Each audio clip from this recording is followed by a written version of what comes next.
Aaron wanted to be a voice actor at the time. Right. And we were like, well, that's where all the voice acting happens. And I was into modeling, and I was like, well, I'll get more modeling work for there. So we were both selling all of our worldly belongings to move to California, and then the breakup happened. Oh, yeah. shit, that's when that happened? Yeah. Dick move, Aaron. Come on. I think that Susie is definitely the one for me. She is definitely someone I can see myself being with forever, because she is my love, and I love Susie Burhow.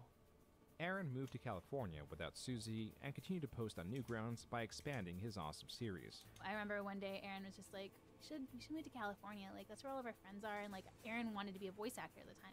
Right. And we were like, well, that's where all the voice acting happens. And I was into modeling, and I was like, well, I'll get more modeling work for there.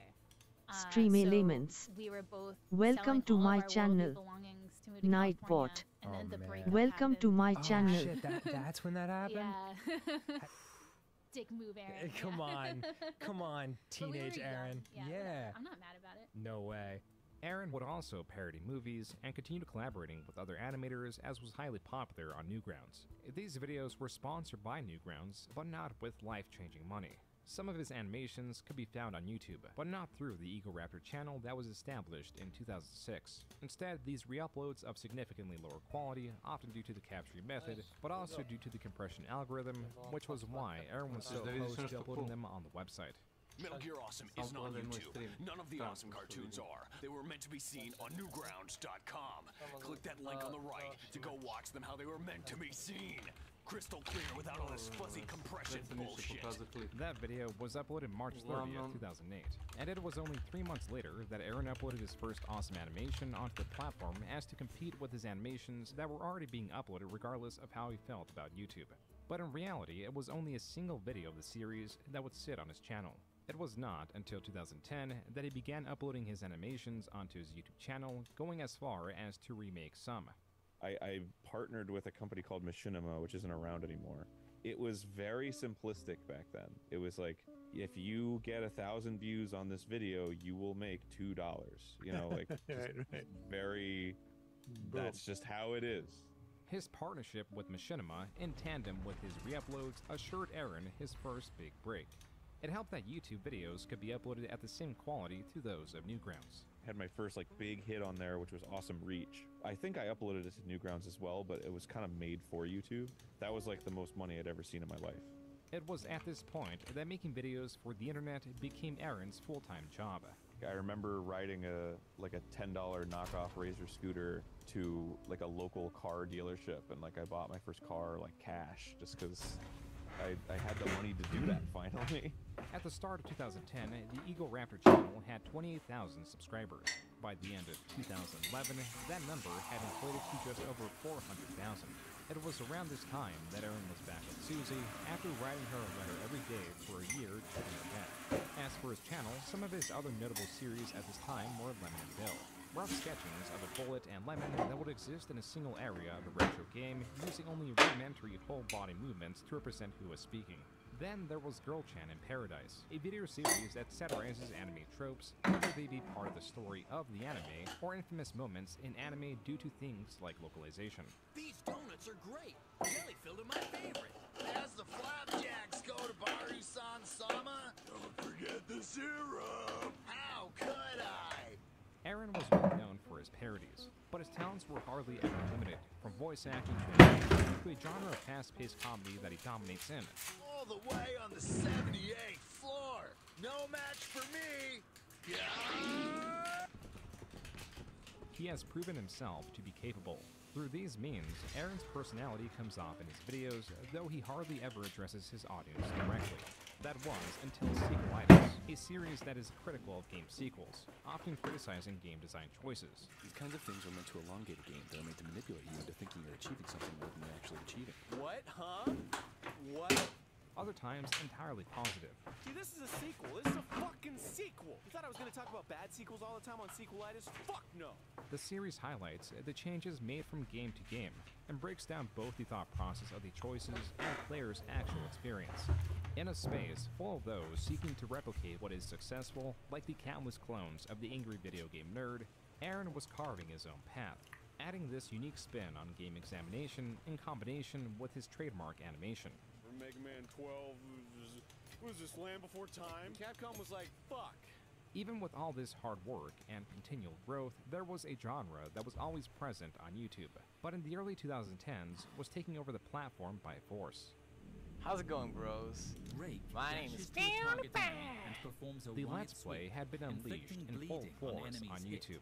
Once restricted by litigious game studios in opposition to having their games showcased for free and a lack of monetary incentive, the genre of videos, where one would provide commentary while playing a game, was arguably the most popular form of video on YouTube. These were easy, cheap, and fast to produce. Viewers would hop from video to video, which increased both click-through rate on said video, increased watch time, and due to consistent uploads possible by the ease of creation, made it easier for viewers to form habits in watching daily uploads. To YouTube, this translated to one thing: more money. Whether it was by decision of the algorithm or YouTube themselves, these were being pushed and pushed away competing videos. Videos like animations that, unlike Let's Plays, were often less than 3 minutes long, took much longer to produce, and created less habit-forming viewership, and were often not in a series format. For these reasons, animators like Aaron were not fans of the genre. Quote, "If I ever make a Let's Play, please kill me," unquote. This was tweeted on February 8th, 2011. A time when Aaron was seemingly exhausted with his back catalog of animations, meaning if he persisted in animation with the same pace he had in the past, his growth would not have been as explosive as it once was.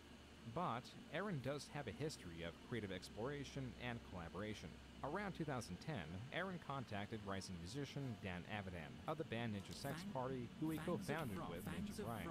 I had an idea to do like a video game parody song, and I was like, we better to collaborate with than them. So I reached out to them and I was like, hey, we should do this song together, and they were into it. So we wrote this song and we went into a studio and recorded it, and that whole experience was completely new to me. This video game parody song and the band that was a collaboration of Ninja Sex Party and Aaron Hansen was in the works but not public, and their association was not a secret. As in 2011, Aaron promoted one of Ninja Sex Party's songs in which he did animations for. The reason I plug it is because Egoraptor did some animations, as you could probably see in that little thumbnail, and they're pretty good. Aaron was openly reaching out to content creators whose work he appreciated, such as John Jafari, known as John Tron, whose reviews were being praised and as such celebrated on websites like Reddit.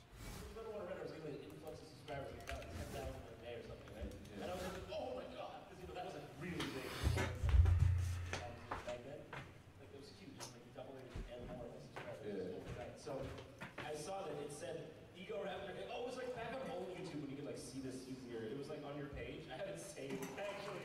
It says it's.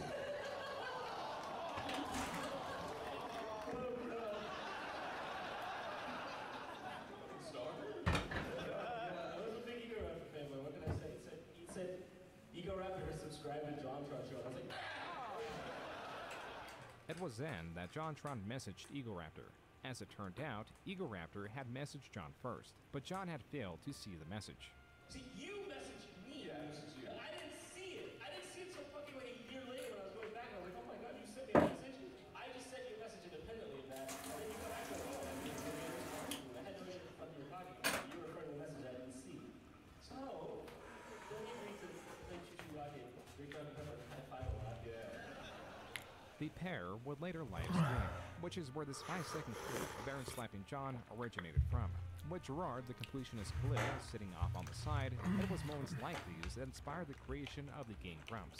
The one that Aaron retells that inspired further collaboration was an argument while the pair played Super Smash Bros. Whether the character Wolf was a clone of a different character, Fox. The boisterous nature of the argument made Aaron realize that there was something there. Hey, I'm Grumps. I'm not so Grumps. And we're the Game Grumps. Hi, I'm Egoraptor. You might know me from... Have you ever wanted me to play games on your computer screen with somebody that you may all know? Oh, Jesus. This is John Tron. Hey, we gotta play games together on the channel called Game Grumps. Click the link everywhere. Go subscribe or else. Game Grumps, as Aaron describes it, was a bit of a farce. It was a side project that Aaron did not see doing as well as he did. it was truly a side project. It was like John would show up to my place. We would record like 7 episodes or something like that in the morning, and then for the rest of the day, he would edit the episodes, and then I would work on one of the cartoons. With the pair dedicating only a day a week to this channel, the Game Grumps immediately became a hit, mostly because there was nothing like it. There were channels that approached Let's Plays as a group, and there were many Let's Play channels of a similar format, but the Game Grumps stood out, not only because they had their previously established audiences, but also because the pair inherently approached content creation in ways that were unique yet captivating. Where the Let's Play genre was leaning more towards horror or games that were newly released, John and Aaron instead played retro games. They were a comedy duo that leaned into absurdity because they already understood that it made great entertainment. I haven't really watched it. And everyone compares it to it. Everyone compares it. Yeah, and I saw like one episode and I was like, they're not really the same. And I just didn't. Yeah. I mean, I just nothing but respect for the guys who do this. Because honestly, I mean, I always say this, it's not hard work, but it's hard to be on all the time. That was Aaron talking about his active commentary. This understanding of a continual conversation by actively finding ways to be engaging in conversation could make Let's Plays appear deceptively easy when the active challenge of continued engagement is not entirely obvious. This is best highlighted when even fumbles are made entertaining rather than something to cut out. She throws you like a mushroom. Yeah. She doesn't even throw it, it just comes out of the thing. As if she has a... Did you just reset it? Excuse me? What? You can do that? You? Wait, what? No. No, seriously? How did that happen? There's some way on the fucking controller. Next time on Game Grumps, I'm gonna speedrun it. Speedrun? I'm gonna give you a blowjob.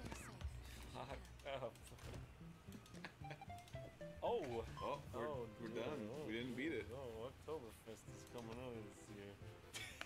Where some may tune in to Let's Players for the sake of experiencing a newly released game, viewers tuned into the Game Grumps dependent on how the game made them react. John would typically burst out in laughter, making him the not-so-grump, where Aaron would react in anger as the grump. Oh, okay. Well, that makes it okay then. Let's keep playing. Alright. Which is why Sonic 06, a game infamously known for its lack of polish and thus frustrating nature, was a perfect game for the grumps. You have to like do...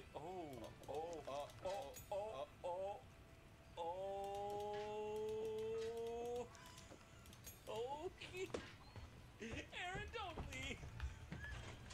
Aaron, don't. Aaron!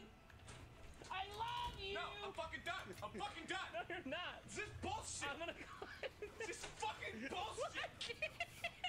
I can't get off! What is this? I can't get off! What is this?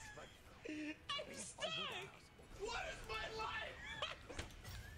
Sonic 06 is also where the name Lovelies, as a reference to Game Grumps fans, originated from. We had this talk. I don't like it either, but what the fuck else are we gonna call them? Yeah. Well, I'm not gonna call them Grumpettes or something. Grumps, viewers, audience. Yes. Lovelies. All of. Our lovelies. All of above. Our lovelies. We should call them lovelies. Dude. Do you guys like being called lovelies? I got a new lease on love. The Game Grumps commentary and the Lovelies who followed it propelled the channel to heights Aaron's own animation channel could not reach. In just a month of uploads, the channel had nearly 200,000 subscribers, yet it took only a fraction of the work Aaron was used to. By April 2013, 10 months into the project, after hiring an editor, and during the Sonic 06 playthrough, the channel was at 945,000 subscribers, while the Egoraptor channel was at 988,000.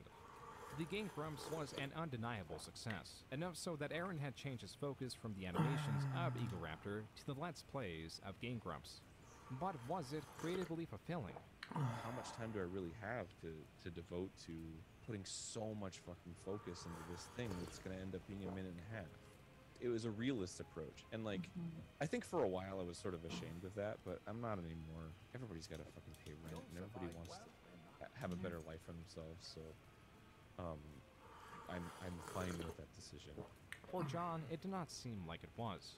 He had expressed a lot of interest in just like focusing on his solo stuff, because I think that's really what made him feel creatively fulfilled. Yeah.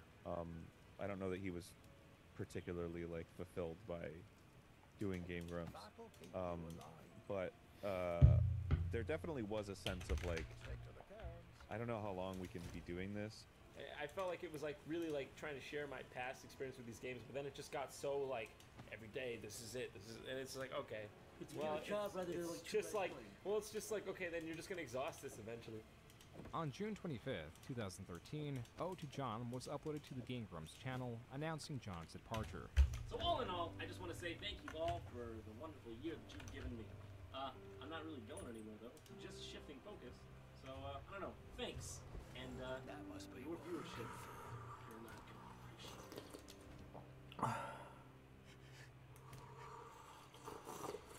I'm gonna miss him so much.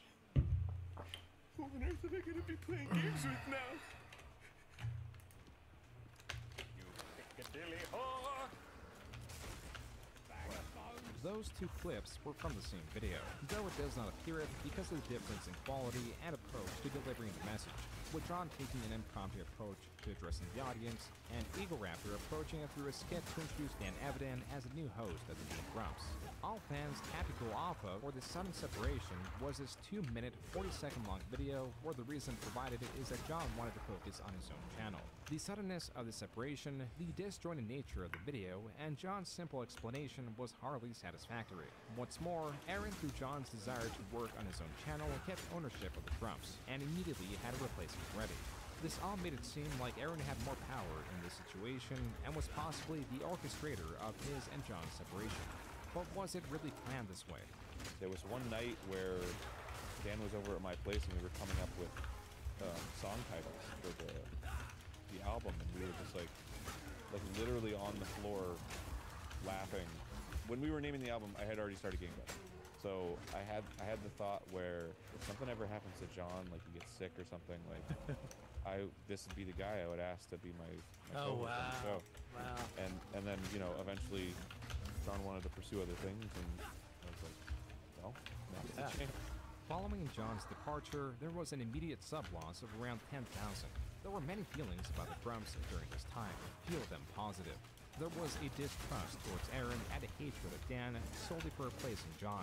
Some viewers wanted the channel to fail, which made this transition even harder. It was scary times, just because I felt like if I blow this, all my friends are out of a job, and like all my friends' artistic careers will suffer because of Game Grumps bring so much attention to the stuff that they do individually. This was a highly stressful time, but as Aaron predicted, Dan was a good counter to him. Though he was not as boisterous as John, he was very easygoing and not a terrible conversationalist. It helped that he was open about his struggles. So I guess I'll share my story, which I've never really told before in any kind of like public forum. Dan goes on to talk about how he got really sick from mono and the mental toll it took. Like, it was my first experience of like real like sadness like over a long period of time, and I guess it was depression. But then I noticed like even when I got physically healthier, I was still like really struggling like mentally with a lot of stuff. Dan's upbeat attitude was so consistent that it could be perceived as disingenuous, but he really was that happy. I'm just so happy now, like all the fucking time, because like I know what it's like to be sad. It did not take long at all for the pair to fall into the rhythm of things, laughing at on-screen happenings. 2 cats? Why not 3? Jeez, what were they thinking? Aaron getting mad at games. Let's just fall. Just oh my god! Are you fucking kidding me? What happened? What happened? And telling stories. I would give him a full-on like swordplay session. You know what I mean? I've done that before. Have you? Have you docked with Barry? No, not with Barry. Oh. It was with another man. Really? Like swordplay? Yeah. Just like fucking like knock your junk around together? Yeah, it was funny. We had a club. Okay. Called the B Club. You did? Okay. Now you're fucking. Seriously, you can ask Susie. The D club. So we were like, I have an idea. Let's create a club where we just show each other our tits. This is not real. I don't know. I don't remember what started it, but we just started fucking sword fighting. And it was like, my god. yeah, and we were like, haha, it's funny because it's like a cockfight. Go out right now. I'm gonna do Ask Susie if the D Club is real and what it was. Okay. Oh my god! Are you fucking serious? Dan and Aaron had succeeded in keeping the Game Grumps alive, and a new commentator, Rover Ross, helped bring even more diversity into the mix through Steam Train, a series focused exclusively on playing games available on Steam. We bought too many games. Now we gotta play them all. So what about the Steam Train? Toot toot!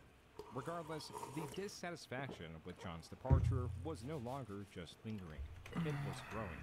On August 25th, 2013, this manifested into many subreddits critical of the Game Grumps, one of which was the Conspiracy Grumps subreddit. By the end of 2013, this subreddit hardly had over 100 followers. A little less than a year later, a subreddit that should have faded into obscurity now had 923 members. By the end of 2014, well over a year since John's departure, this subreddit had ballooned to 2,415 members. In November, there was a post pinpointing the fallout of Aaron and John to E3 2013, citing John's appearance, then lack of appearance, then silence from both parties, to then announcing one episode of Game Grumps a day until John's sudden departure. This does not provide any more of a satisfactory answer, but it did, at minimum, shrink the window of John and Aaron's falling out. As John stated in the post comments, quote, "Damn, you guys are good," unquote. The Conspiracy Grumps Reddit was a mix of serious posts and silly posts. One of the wilder theories is that John left because he punched Susie, Aaron's wife, who Aaron married in 2013. It does not appear that this joke conspiracy originated from the Conspiracy Grumps subreddit, but what is true is interest in a deeper reason why John left was high, enough so that these theories and their absurdity would reach large creators and John himself. Then what happened to the John Trent episode? Well, we recorded it. It was myself, John, Niall, and Corey. Yeah. And it was vile. Well, you're going to talk about it. You're actually going to talk about it. I'm just going to go into We might air it. I don't know. Because I did read on conspiracycast.com that it was because JonTron punched Niall in the face. Punched my girlfriend, yeah. I couldn't and that's why we never published that episode. So we're going to talk about it. As for Susie, it seemed that she was becoming far more disliked than Aaron. There was this post by Susie explaining why she used the DMCA process to strike the video. This is the entirety of her footage in the 10-minute video she struck down. And a lot of you wonder where I'm at right now. This is my guest room. The video from London Fashion Week, that's our actual bedroom, but this is our guest room. And I film in here because it's obviously quieter, and it's away from where everybody else in the house is filming when they film stuff.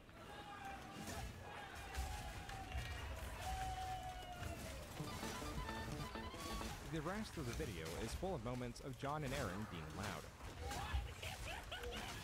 Susie in her post claims she took the video down because it was monetized, and that the user did not ask for permission. She goes on to say, quote, "There are lots of videos online about me and the Grumps. Some don't put me in a positive light. Do I take those down? No. I took this one down because it was monetized. Was this a rash decision? Yes. Will I be doing it again? No." Unquote. Side note, the video uploader claims he never monetized the video and also states that Susie struck down another of his videos. As for Susie's post, she claims she apologized and stated that he could re-upload his videos if he wanted to.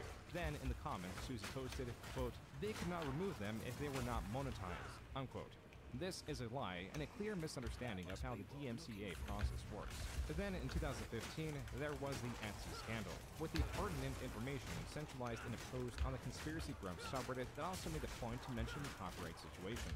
This begins with this post on the Then Grumps subreddit, which is smaller than Conspiracy Grumps. The poster opens by talking about Susie's Etsy page where she was selling an amethyst with the decorated snake coiled around it for 105 Australian dollars. The overview states that this piece is handmade and that it has a sterling silver chain. This is the second screenshot shared of a Google search that shows not just a similar piece, but also a series of pieces of different gemstones. Upon further inspection, these near-identical copies, only lacking the chain, were being sold for $3 USD each. The poster also attaches additional examples of resold jewelry. Sooo responded to this accusation on the main Game Grumps subreddit. Quote, I have never found crystals or any of my specimens at that price before, so thank you. I actually go to local shops and buy my specimens in person. I use lots of expensive unique items and imported sterling silver chains from Italy on my pieces, so please do not think of me as just selling a $3 charm for $100, because that is not the case, unquote. Unsatisfied with this response, the original poster who discovered the reselling of jewelry made a second post with even more examples. That's when Sooo made another post. Quote, hey guys, before I say anything, I just want to apologize for some things I said. I claimed that I buy parts locally, and that isn't true. I guess I was just scared. I can proudly stand by many of my previous claims though. The chains I use are absolutely from Italy, and the parts or accessories I outsource to use in my products are always what I deem to be high in quality. Unquote. Some were open to Soo's apology, while others were disappointed with how long it took.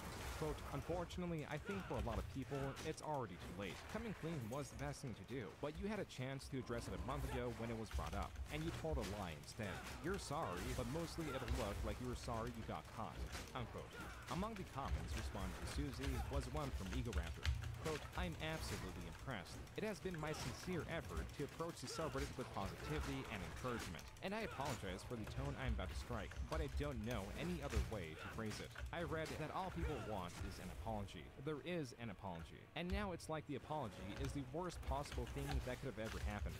Unquote. Aaron goes on to state that the person who's criticizing Sooo has been harassing her customers and possibly fabricating evidence. He also states, quote, there's no text anywhere in her store stating her parts and accessories were bought locally, and she apologized for claiming they were elsewhere. All the descriptions in her shop are honest and fair. If you have a problem with the semantics of claims like quote-unquote handmade, then there really is no arguing, unquote. Aaron also makes note of Soo's taxidermy shop. Quote, this sort of micro-policing is absolutely ridiculous. Reveal all of her sources for parts and specimens? When has that ever been common practice among product makers aside from marketing stunts, which are mostly lies anyway, unquote. There was also the displeasure of the Game Grumps influence to promote the shop. Quote, what I don't think anyone understands or knows is that Sooo has refused again and again to post about her shop on her channel, and it wasn't until I hounded her to do so that she reluctantly did it. She did not want her sales to be influenced by her fan page, and she wanted her success in business to be as a result of the skillful handling of her shop, unquote. This did not do much to improve Soo's reputation among those already distrustful of her and Aaron, but her apology and Aaron's comment were overall well received.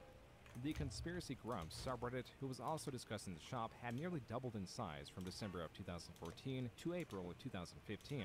This is both a product of the building controversies and a side product of the Game Grumps consistency. While not true for the majority of viewers, there exists a small subsect of viewers who grow highly attached to the people they watch.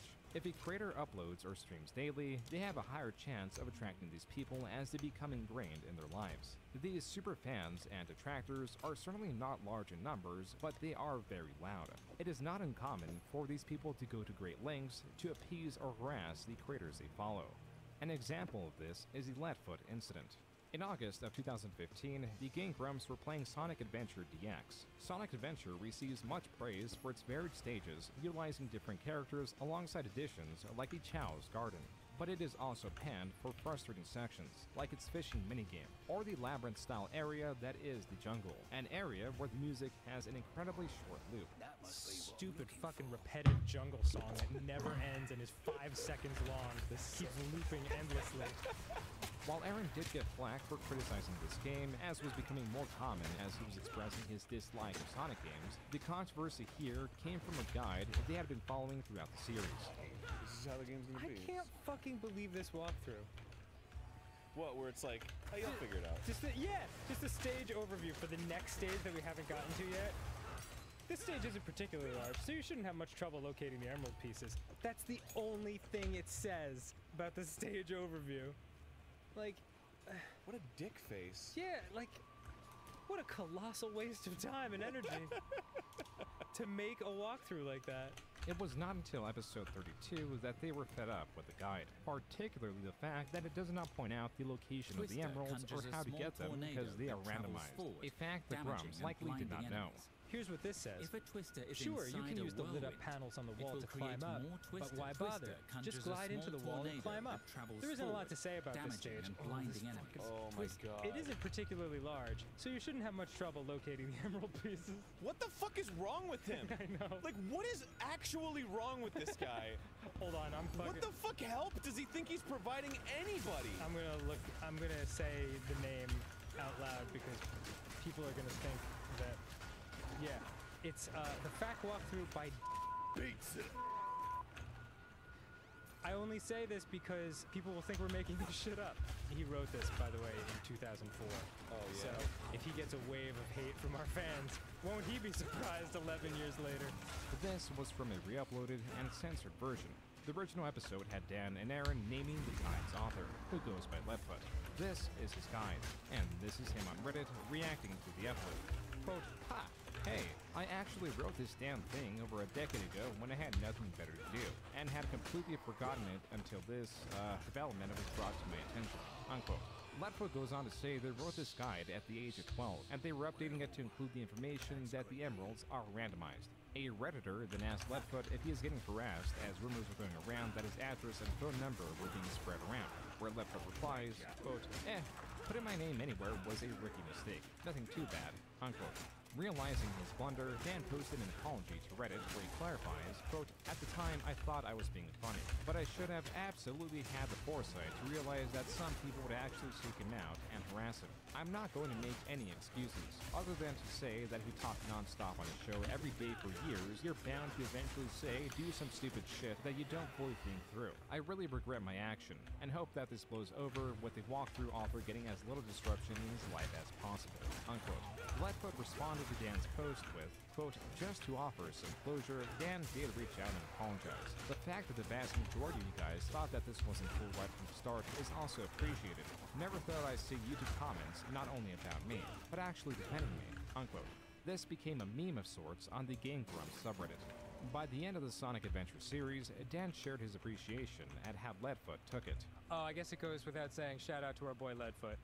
Oh, Leadfoot. You turned out to be fucking awesome, and we love you. Motherfucker, you are the best. Rock and roll, baby. Some, still displeased, claimed that Dan doxed Leadfoot, but that was not the case, as he only drew attention to the guide in where Leadfoot had made his email and such public. And since then, Dan has seemingly avoided any similar public comments that could cause targeted harassment of that extent. This was a hiccup in a time of explosive growth for the Game Grumps. The monthly viewer counts were in the millions. In 2015, the Game Grumps channel was receiving triple the viewership month per month than it was in the JonTron era. At the peak of 2015, viewership rose as high as 93 million views in a month. On November 30th, 2015, celebrity Chris Pratt tweeted, quote, these dudes at #GameGrumps have a lot of loyal fans. After listening, I can see why. So funny. #FBowser. Unquote. What's more, Starbomb, the initial collaboration between Ninja Sex Party and Aaron, had finally taken form. Their video game-themed music videos were a massive hit.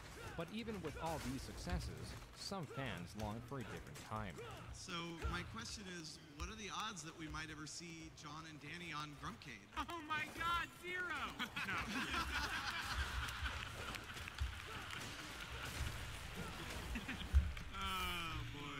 It's the same with any of our friends who are on the other side of the country. Yeah. It's like totally a question of like logistics and like whether we can like just line up our schedules right.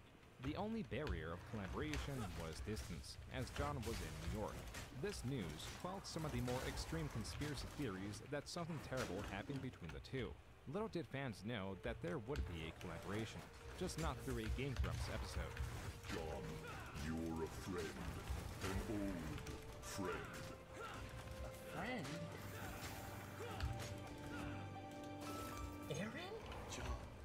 This was the finale of a series known as Starcade, a collaboration between John and Maker Studios, where through 9 episodes, John would go through Star Wars media, whether it be games or the infamous holiday special. This opened a window to what would ultimately be more collaborations between the two. It was shutting down the conspiracy theory era. That, interestingly enough, Aaron for a period did not even know if there was animosity between him and John. The first host I had on Game Grumps was John. We started the show together. And then he left, and there was just this sort of like weird period where we weren't like acknowledging each other. Because it was just kind of like, it was weird. Like, it was a little weird. Is it like family leaving? Yeah, kind of. It was Yeah. it was just kind of like, I don't know if I'm mad or not. And then it's like he was the same way. And so we just didn't really talk to each other for a while. But then like we were just kind of like, let's go get coffee. And then we did, and we were like, things are cool, right? Yeah, things are cool. John on a live stream expressed that he missed working with Aaron. That shit made me miss working with Aaron. Our chemistry. Yeah, you guys, I was surprised by that. You guys really haven't worked together in, what, like 3 years? And you guys walked on stage, you guys immediately just had the chemistry again. It was like nothing ever changed. No, it was really exciting. It was during this time, from 2016 to 2017, that subreddits like the Conspiracy Grumps received very little growth. A time of collaboration with other channels and celebrities. Welcome to Game Grumps. This is the front door of the area. That was from the Game Grumps 2017 office tour. It was not so much the size of the office that was meant for Let's Plays that was impressive, but the detail in every corner. Aaron's office was themed like a toy store with his collectibles in view. The office had a portal-themed bathroom, a Japanese-style bar, and also part of the mix was the open-air office. And this is the open air office. This is where the dad's team has been working to make Dream Daddy a dad dating simulator, which you can check out. This access in the creator space is not uncommon. There are also not many creators who produce games, have such a large employee roster, and have editors such as Super Mega who still film for their own channel. This is the Grump Room. Come on inside. So this is where all the magic happens. Right now, Super Mega's recording. This all only scratches the surface of the around 18-minute long office tour that has custom gadgets like this switching system. This is fucking magic right here. This is the new switching system for the console. So all the consoles right now are hooked up at once, and all you have to do is press on the touch screen. So get a Y to this, so you can see what's going on here, right? So we got the Wii U turned on, and we got the GameCube turned on, right? So if I want to check out the Wii U, all I gotta do is press the button, and it switches to the fucking Wii U. This office is a clear representation of the Game Grumps' success. Everyone pretty much in our group like has success in life. Not mostly, but in part some way because of Aaron. And like, I just can't express it into words. I don't know how to say it, but yeah. I feel the same way. Very generous guy, and like, I feel like he gets the most shit he does, out of any of us, and he is the one who is responsible at the core for everything else that's happened. It gets to him too. Like, he won't admit it, but like, yeah, like, he has to like look the other way because otherwise it'll just fucking crumble. Even with the heights that were being reached, the amount of work through Starbomb, touring, and Let's Plays did take its toll. We went to El Paso and we recorded a whole new Starbomb album. Oh God, yeah. That was crazy. That was crazy. Sent me into a little tizzy afterwards. Really? Oh yeah. What does that mean? Heavy depression. What? Really? Oh yeah, man. Why? I think I was just overworked. Oh, interesting. Yeah. To add to this was the persistent dislike of Eagle Raptor that was bound to get a little better but much worse after the infamous JonTron Destiny debate, where the two discussed socio-political issues, which John later stated he performed terribly in. For some, this changed how they viewed John depending on whether they aligned with or despised what he said. After this, John clarified his feelings while also rarely engaging with this level of political discourse again. At the end of 2017, Aaron addressed the question if John would ever appear on Guest Grumps. It's been a long time since I talked to John. We're not on bad terms. We're on fine terms. It's just that he lives across the country. Questionable if he'll be on the show on Guest Grumps due to recent things that have been said. Yeah, very questionable. Do not agree with any of those things. The roaring crowd, caused by Aaron's clarification in that he disagreed with what John said, reinvigorated this division. Those that value creator beliefs when their content is not inherently political were now disliking Aaron for the same reason they disliked John. Then there were those displeased that those statements were enough to bar John from appearing on the Grumps. There was likely not anything Aaron could have said that would have pleased everyone in this situation. Regardless, this was another angle the hatred of Aaron was building from. There was also the view that he was a hypocrite with clips like this one spreading. We've had a shirt available called, it's the Run DBZ poster. It was designed by one of our great guys, Vernon, here. You should go check it out. It's a funny shirt. That's the stuff that bothers me the most when like two pop culture things are mashed up together. Right. It's like, all right, it's harmless, but like, yeah. like, oh, two things that are cool combining to be lame. Yeah, it's like, oh, the one of those wasn't good enough for you? Just one? Star Wars wasn't good enough? There was also Aaron's usage of the N-word in the past and his changing of perspectives that will hit its climax in the coming years. Those not interested in the socio-political views of the Game Grumps could find displeasure in Aaron's approach to games, whether it be analytical in his sequelitis or his frustration at games that often comes from his lack of engagement or impatience with them. I love eels. I love buffoon characters. So it's a natural inclination for me to play that kind of character if I'm doing like improv-y stuff. Yeah. So like I just leaned into that because it's very easy for me to do that. Yeah. Aaron goes on to expand on how he plays this character to enhance the show, but also had a frustration in that people viewed him as an idiot, rather than understanding the character he was playing. In December of 2017, there was an over hour-long compilation of Aaron raging at video games that now has over 3 million views. In this case, as per the supportive comments, his exaggerative and angry nature is praised rather than countered with further frustration. However, there exist moments that this anger doesn't seem like it's coming from the character. Clearly I can fucking do it without getting hit! Until your stupid asshole game gets in my fucking way and wastes my goddamn time! I have to do this stupid fucking bullshit again! For 3 fucking minutes! Caesar? It's a masterpiece! 10 out of 10! That came from a video titled, "This is how you don't play Ocarina of Time with Game Grumps." This is a style of video borrowed from detractors of infamous Let's Player Darkside Phil. The point of these videos is to highlight incompetence, with this one at nearly 400,000 views, likely being the most popular of the style, Kinetic Baron.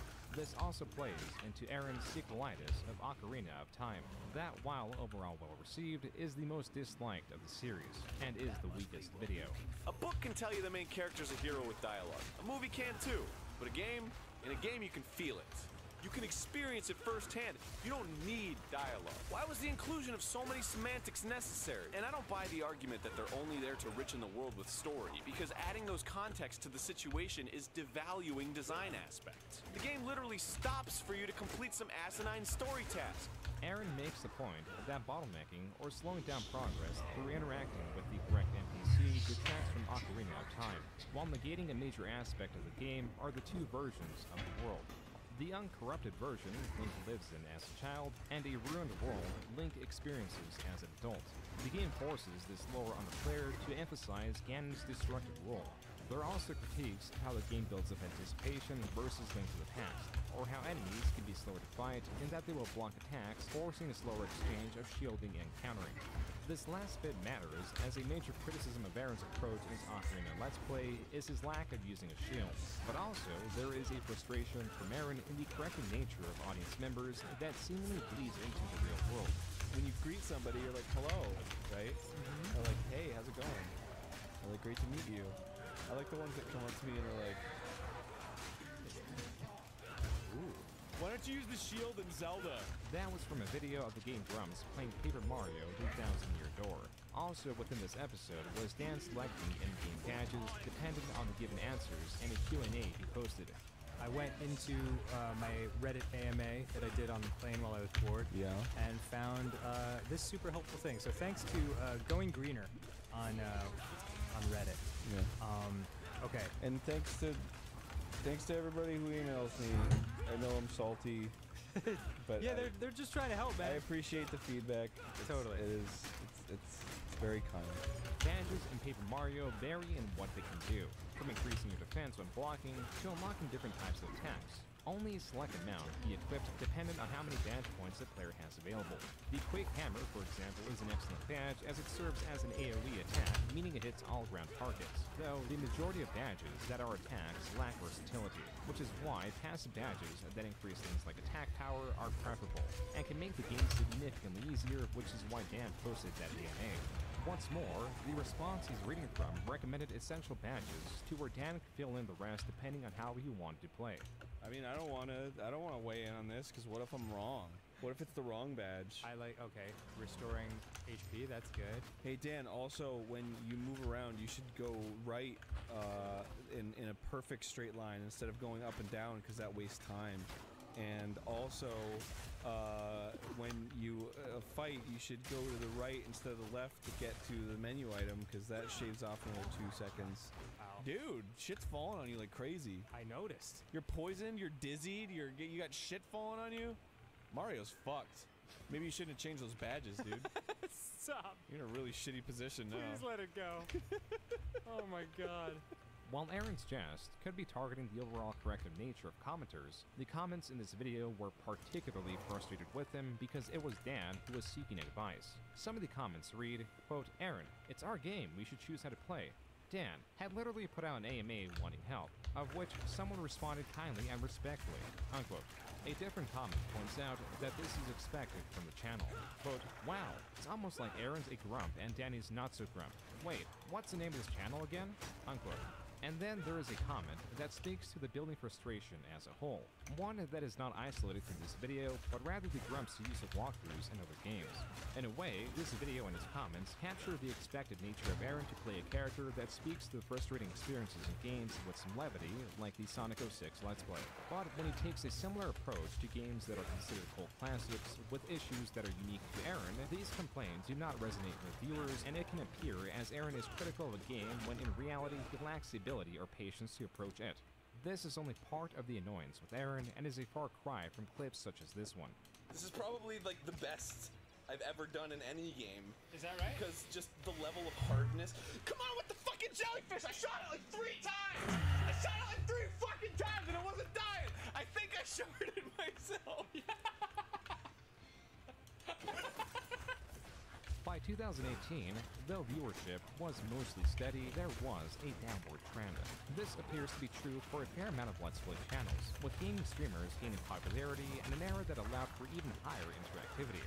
But the Game Grumps were no longer entirely game-oriented, as they started a new series known as 10-Minute Power Hour, where Dan and Aaron would use products or enjoy other activities in front of the camera. There was also the short-lived YouTube-bred series, Go to Game, with Dan and Aaron playing characters that are involved in an esports team. This show was panned, and like many YouTube-bred shows, it was discontinued. The Grumps were becoming out of favor. From late 2018 to the following years, there would be a series of blows that would strike at both the reputation of Aaron Hansen and the Grumps. This is from a mishandling of conflict, possible hypocrisy, the many failures of the Grump employees, and even their game, Dream Daddy, that while already released, the infamous events around it are still being discussed. This all begins with Aaron's tweet on November 11, 2018. Quote, "Dude, if you don't think you're cool, forget it. You're cool." Unquote. A fan responds, quote, "Unless you're Ross, then you're not cool." Unquote. To which Aaron responded, quote, "Bump you. Ross is great. I don't appreciate you talking smack about my friends." Unquote. The fan then apologizes and later donates on stream. He says, "Aaron, I hope you weren't really mad about my Ross not being cool tweet. I was just joking in homage to the old days of Damn It Ross, but I got hate from people when you responded. Love you guys." Just don't like it when people make fun of my friends. Fair enough. You know what actually does bother me about it? Tell me, Aaron. It's just that, like, just because it's a meme, it's okay to, like, shit on somebody, but it's not. Right. It's like, it means the same when you say, fuck that guy. Whether it's a meme or not. Although... It's just fucking uncool. Although, yes, Ross, I agree. You want to say something? Ross is Here, coming Ross, up. let me hand you the mic. Here we go, buddy. I discovered that people make compilations of Game Grumps. I didn't know that, and I found out some guy had made a compilation of all the times YouTube shit-talked me on Game Grumps. It's an hour and a half long, and it ends, no shit, with you guys in Dark Souls saying, "You know what's really funny about this? Ross doesn't watch Game Grumps. He's never going to see any of this." And that's what it ends with. This is the meme the fan was referencing. God damn it, Ross! One that the Grumps sold shirts in the past to promote. Aaron's displeasure towards the fan in that he did not accept the fan's intent of jest and an old meme sourced from the Grumps was odd. Odd like this Instagram post from the Grumps captioned, "Who killed John Benet Ramsey?" The comments, while somewhat mixed, do express the displeasure in editing Aaron's face to look like a brutally murdered 6-year-old whose case had gained recent traction through the true crime genre. This post was shortly removed and was sourced to Allie, the Game Grumps social media manager, who apologized within this Reddit post. Then, in April 2019, was this video titled "The Hypocrisy of Aaron Hansen." It opens with Dan talking about his displeasure of Axl Rose of Guns N' Roses, particularly the song "One in a Million," where Axl says the N-word. where Aaron then states, I just can't imagine the context of like this super white dude just dropping N-bombs in a fucking rock and roll song. The video then cuts to some of the many times Aaron has said the N-word in the past, as well as Susie when quoting Aaron saying it. A more complete compilation is this one that is 5 minutes in length, titled Game Grumps N-word Compilation. It has racked up triple the number of views of the aforementioned video. It was around this time that Alice Mark released a video critical of the Game Grumps, with Alice Mark's character placed in a guillotine, understanding the flack he was going to get for making this video. I think it's pretty obvious that Game Grumps, the main series that is on its last legs with a dwindling viewership, which I think is entirely down to oversaturation. They used to upload 3 times a day, and big surprise, not everyone wants to watch 30 minutes of Aaron screaming like a child every 24 hours. I'm going to quickly compare Game Grumps to another very similar Let's Play channel, Oni Plays. Oni Plays was created by an old friend of Aaron's, Chris O'Neill, and he manages to do what Aaron could never accomplish, be funny. The hosts constantly work off each other, hitting the viewer with joke after joke after joke, and are completely aware that they're just stupid Let's Players. The main host of Oni Plays at the time was Chris O'Neill, Ding Dong, and Julian. Chris appearing in a video was standard as it was his Let's Play channel. Just like Aaron, Chris was an animator from Newgrounds, one that collaborated with Aaron as well as various other well-known animators from the website. Their approach to their Let's Play channels are far different. Aaron, through Game Grumps, takes a strict approach. He releases videos daily with a single co-host. This in itself will guarantee exhaustion and a lower quality of video, as having the same 2 people force a conversation over the course of several years, will more often than not have conversations devolve into nonsense. What's more, the strictness of seeing Let's Plays through makes Aaron frustrated at a game he does not have interest in, which worsens the viewing experience. Oni Plays, especially in its most recent episodes, has a changing cast of guests, most of which are recognizable, but at times exist away from the channel, which means when they do appear again, they may have more interesting opinions or stories to share. Rarely does the channel dedicate itself to a complete Let's Play, as they will play it either until the guest leaves or the interest of the host who plays said game has left. Oni Plays is far more relevant to the story of Game Grumps than drawing the comparisons of channels. But if Aaron is anything like how the stories I've heard describe him, then it doesn't surprise me how many people have joined and left Game Grumps. Like how supposedly after 2 of the hosts, Ding Dong and Julian, from Oni Plays said that the game they were funding was pandering, which it was. Aaron bumped up their office rent, basically forcing them to move out. This new wave of hatred toward the Game Grumps and Aaron Hansen is what possibly caused this infamous tweet chain.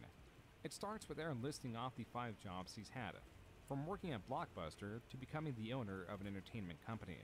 To this, a Twitter user responds, quote, "Entertainment company? Uh-huh, yeah, sure," unquote. Aaron retorts, quote, "We produced over 6,000 episodes of the 4th most watched gaming show in NA, co-produced a 6-episode serial with Dan Harmon, produced 2017's second best-selling indie game, produced 3 #1 Nielsen charting comedy albums, multi-million viewed 6 episodes reality series," unquote. Negativity sort of at least gets to me when it sort of taps into something that's going on with me. Then I'm like, oh, that hurts, because it sort of reinforces this idea that like other people think what I think about myself, which is negative. This could explain Aaron's response, especially during this period of negativity around him. As a counter to this, the subreddit Positivity Grumps was established on April 30th, 2019, but it did not take off and currently sits at 217 members. The Rant Grumps subreddit, however, was getting increasingly more popular with its 8,200 members. Even so, the actual Game Grumps subreddit towered above it all at 196,000 members, though it was just as critical towards Aaron during this time. Then, on May 3rd, 2019, Super Mega announced they were leaving the Game Grumps. Coincidentally, the same day, Chris O'Neill tweets a 2-letter word, "Ha." The responses are mostly referring to Super Mega leaving. 7 days later came the announcement of Ben. So now we have the delightful new Ben. Ben, say hello, everyone. Hello, everyone. There were some growing pains. While some may think the job of an editor is to stitch together clips, their job is far more important and often less understood if done well. They are gatekeepers, knowing what to throw away and what to keep, knowing what tone to take with any which section of the video. They are meant to amplify and not distract, the latter of which is what Ben was doing. This is Dan's solo Let's Play of King's Quest IV. This is a very slow and quiet game. It complements Dan's relaxed demeanor and is something viewers could relax or even fall asleep to, only to be woken up by Ben's editing. Ben will cut back in once I found that unicorn. Here we go.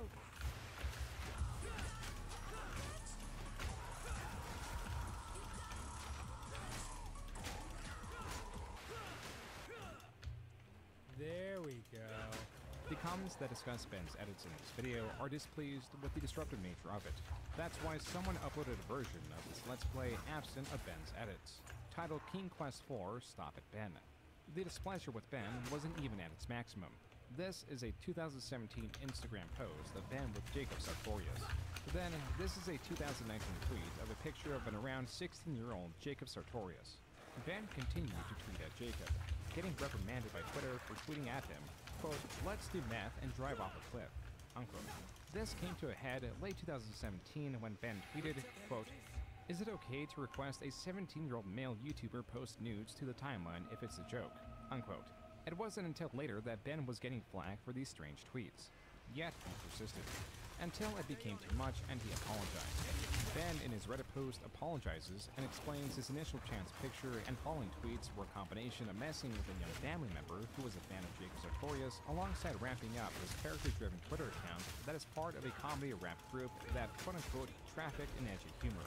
It was not until later that he realized his jokes were not being taken as such, and thus came his apology and explanation. As for the drums, in mid-2019, they were getting flack for a different reason. They were trying to stop swearing in a bid to not get demonetized or lose favor of the algorithm. Fans were not pleased that there was no official post of this. This was part of a grander issue of poor communication and frustration towards their community manager, Ali, as the only place this was announced was in the middle of an Undertale Let's Play. For those of you who are wondering, will the timing not stay? While this is relatively innocuous as far as criticism goes, what made it matter was just one day after critiquing the lack of communication from the Grumps was the mishandling of the Grumps garage sale. My name's Wacky Aaron, and come on down to Game Grumps garage sale this weekend, the 29th and 30th. This Reddit post alleges that they had 800 RSVP'd, likely through the Facebook event post that is no longer available. The issue present here is that those people did desire to attend a free event, and it is harder to measure an event that is not capped by tickets. It took only a few hours for a line to build up due to a venue that could only serve a fraction of those people at a time. It got so bad that Vernon, an employee of the Grumps, was going around giving water to people waiting in line. The event was not entirely organized inside either. Quote, "I showed up at 8 a.m. I got in line for merch the moment I walked in because it was required to buy merch to get a signing. But lines were all over the place. They were only there from 10 to 12, and they kept the line at 11:15.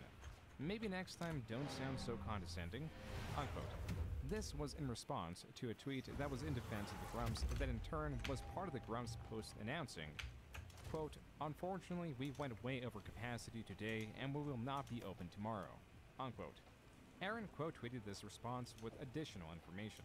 Quote, "I want to apologize to everyone who couldn't make it, was planning to come Sunday, or was after the cap," unquote. In the thread, Aaron explains that they worked at a similar event and the capacity was not so bad. Thinking the numbers would be similar had them underestimate how many people would show up. The garage sale lines were so long that they wrapped around the building. As such, the Game Grumps got a call from the city informing them that it was akin to running a parade without a permit and a huge safety hazard. This is why they had to start turning people away and why the city canceled the second day. Finally, Aaron commits himself to improve. Quote, "This sort of thing won't happen again, and we're already thinking of how to do this better," unquote. There were a few more hiccups that people took displeasure with, like this fan who found the game he gifted being resold with a note the fan wrote still inside, implying that the game was never opened. But the fan clarifies that he is not insulted by this, though some were insulted by Aaron selling figures that were from a deceased friend, but others saw it as selling these figures to someone who would appreciate them more. A possible reason for this garage sale was because the Grumps were moving offices. Will the new office be as decorated as the old one? No. It was very expensive. And not a good idea. Because it's not ours anymore. The new building belongs to us. The office we were in, we were renting. This move came with a new channel, known simply as the Grumps. Hey everybody, what the heck are you seeing right now? It's a channel trailer! My name is Dan Avedon. And I'm Aaron Hansen, and this is the Grumps. This would host 10-minute Power Hour, and would also host any in front of the camera videos they wanted to do. The Game Grumps channel will continue to host Let's Plays and animations. On that topic, there was a particular animation that Aaron was not a fan of. On July 30th, 2019, animator Senior Fellow premiered a video satirizing Storytime animators. This uses the avatars and styles of popular animators that tell of relatable and often innocuous stories through the medium of animation.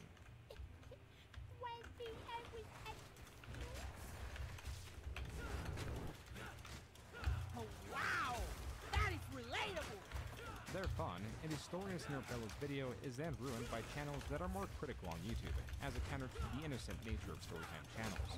Some of the top comments from this video are from Storytime channels depicted, appreciative of Fellows' adaptation of their animation style and Fellows' overall approach to the subject matter.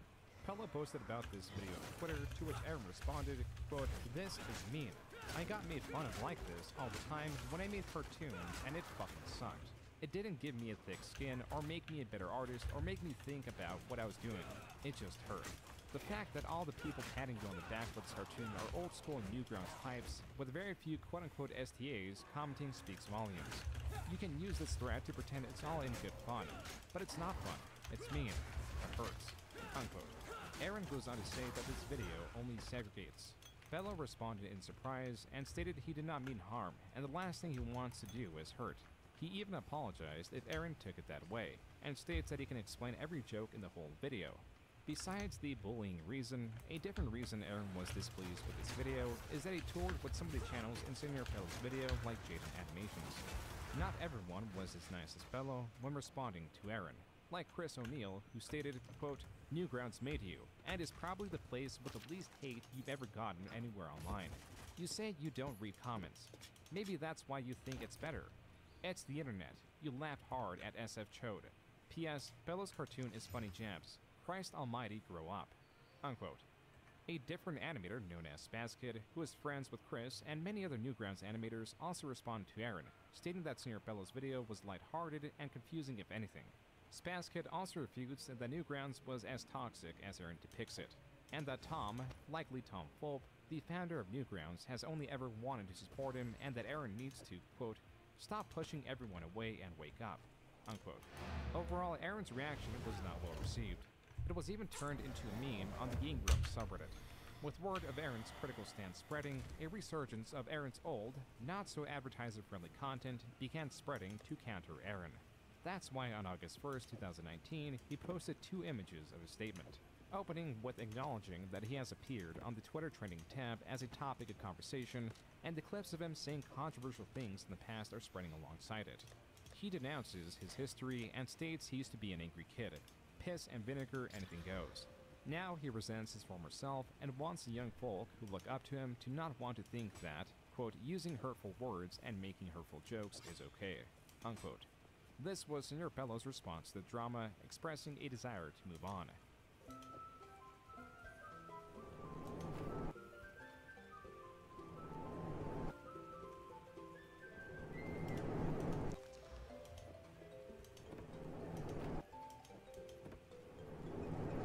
Aaron's approach to Senior Fellow was not well received. This mishandling and or lack of understanding was the theme of 2019. From the garage sale, to his tweet about running an entertainment company, to all the other smaller things that happened in 2019. Aaron, the person who previously stumbled into success, was now choreographing failure, and Soviet Jump Game was no exception. On November 16, 2019, Aaron kicked off a series of videos where he played imitation NES games. These are a mix of counterfeit and or modified cartridges that were distributed by anyone but Nintendo for the Dendy system, an unofficial Russian console that could play NES games and its own assortment of games, which were mostly Russian bootlegs of existing NES games. Within the first video, Aaron plays Dendy games on a different console known as the Retron 5. This system can play far more than NES games and is somewhat of a catch-all for various retro consoles, except the Dendy. This is why the cartridges either did not work or were interpreted incorrectly. But there was one game that somewhat worked. Okay. I don't know what this says. Apparently there's an error. It's nice that there's like Dendy branding. That's kind of cool. Unable to proceed with whatever game this is, Aaron moves on. In the follow-up video, Aaron uses the original Dendy console and can play the bootleg games without issue, except for one. Okay. Still has the error screen. Alright. Little elephant boy. I don't know what it means, but let's move on to the next one. Okay, great. By the third video titled Lost Piece of Gaming History Uncovered, the ruse was up. Aaron, I saw the episode of Game Grumps about the Dendy games, that weird one you couldn't figure out, the one that I couldn't get past the, whatever the screen was that had like an X on it. It said it needed an internet adapter. I didn't know there was an internet adapter for the Dendy. For anyone familiar with retro consoles, especially those manufactured before the 2000s, knew that this was not what it seemed, and those familiar with ARGs or alternate reality games knew exactly what these videos were. ARGs are not easy to define. Put simply, they are media that presents itself as non-fiction. They offer a puzzle of sorts that can be solved through examination of footage and largely rely on the uncertainty in whether it is real, which spurs curiosity. But the end of this journey was an ad campaign, which some saw as unsatisfactory, especially for those that did not know what ARGs are. And his team are getting close to being finished with this game, which we're now calling Soviet Jump Game. And we're gonna do like a pre-release to make sure everything's working, to make sure all the networking is working, because it's a 30-year-old game and there's probably a lot of weirdness. The trailer for Soviet Jump Game released December 4, 2019. The comments are a bit mixed. Quote, I literally remember thinking when I saw the quote-unquote documentary, haha, wouldn't it be funny if this was all just like a super elaborate plan to release a new game? For real though, this looks really fun, lol, unquote. A different comment reads, quote, I'm a little disappointed in myself for getting invested in this ad campaign, unquote. In January of 2020, Aaron released an apology of sorts while still participating in the ARG in a video where he gets kidnapped by the KGB. You made a mistake in how you presented all this. I wasn't aware of how it would come off, so yes, I guess I made a mistake in that way. And also, I think I made a mistake in not reprimanding people who were being mean to people who were just participating or who didn't really know what was going on. But if I backpedal, then no one's going to be happy. Not the people who liked the bit and not the people who wanted me to apologize.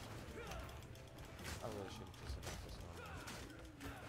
This was not the first game from the Grumps to be criticized for events outside of it, nor the only ARG Aaron used to market one of his products, like his book.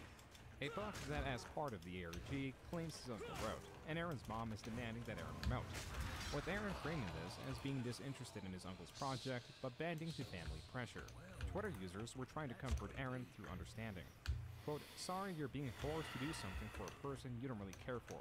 I know what it's like to have family members you don't really want to associate with, unquote. This was the largest problem with this ARG. As with Soviet Jump Game, those unfamiliar with ARGs approached this with genuine concern, only to have their feelings betrayed. Even so, this ARG was not nearly as disliked as Soviet Jump Game, as it was self-contained, meaning that it did not pique the interest of a larger crowd that has interest in lost media. That and, this game was easily understood. It cued followers that this was an ARG, done in ways like this interview when Aaron interviewed his quote-unquote uncle. Where do you get the inspiration for such a great and well-rounded three-dimensional characters? Very good question. Characters are pulled from all walks of life in my mind. In the end, the book he was promoting is highly rated. The reviews are following along with the game by referencing Aaron's uncle rather than a critical review about the book. The same can be said for the other Game Grumps developed and published game, Dream Daddy. Quote, where you play as a dad and your goal is to meet and romance other hot dads. Are you ready? Hi, I'm Dad. Unquote. It is impossible to break down the fallout around this game accurately. There are those that want this story to die following the wishes of those involved. But not exactly, because their wishes were to get the story correct and not reported in a manner used to fan the flames of a separate existing fire. But this is going to be here for you guys if you want to watch it, if you need to be informed, if you need a better understanding. Leave people alone on this. Aaron, I had mentioned in the previous stream, no, I don't like him. I don't like a lot of his behavior, but at the same time, as much as people want him to be the big target, Aaron was pretty disconnected from a lot of this. Some of these decisions were coming from other ends and not really his own. That was Ding Dong, an ex-employee of the Game Grumps and former co-host of Game Plays, stating how Aaron is largely detached from Dream Daddy. That is because viewers were using this Dream Daddy fiasco to hate Aaron, and that is why it is important to clarify that Aaron was hardly involved. So what is the Dream Daddy controversy? That starts around 2016. Vernon came to me one day and said, I have an idea. I want to make a dad dating simulator where you're a dad trying to romance other dads. And I was like, I love that. Yes. By Vernon, Aaron means Vernon Shaw, a former Maker employee who now works at the Game Grumps. This game had a development time of approximately a year. According to Ding Dong, there was chatter in the office displeased at the game's development. The writing felt underwhelming in the sense that it captured a superficial gay experience. Allegedly, the promoting of the game felt that its representation was being used to deride other games. It was this and Ding Dong's own complaints as a gay man that hadn't come forward with these complaints. From my end, seeing everything, knowing everything about it, it just comes off as nothing but exploitation. Exploitation of the game industry, exploitation of the gay community, exploitation in terms of that audience, hoping to prey on teens, the Tumblr crowd, all of that. That's all it reads as to me. I've watched as it's been made, I've talked to people involved with it. I've witnessed it. I understand what it is.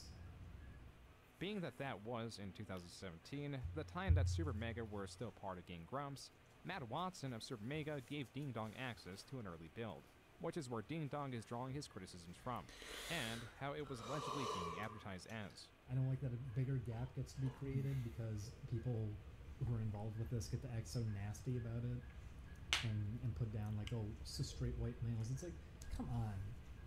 This is just, especially when it applies to you, that sort of thing should not be a mentality going in with it. You should be focusing on trying to just create something empowering if that's what you want to do. In these now deleted tweets, Ding Dong states that after he came out with the complaints, none of his fellow employees backed him up, as he later explains in more detail. We talked to a bunch of people, and one employee specifically even showed us a gigantic email with all these things that he wanted to bring up. We got told later he didn't even send it. Maybe he did, but I got told he didn't send it. I would have believed it because, yeah, we got turned around on by like everybody. It was not just the fact that he was betrayed by those now staying silent, but it was also the intensity of the harassment that he endured afterwards that made this all awful.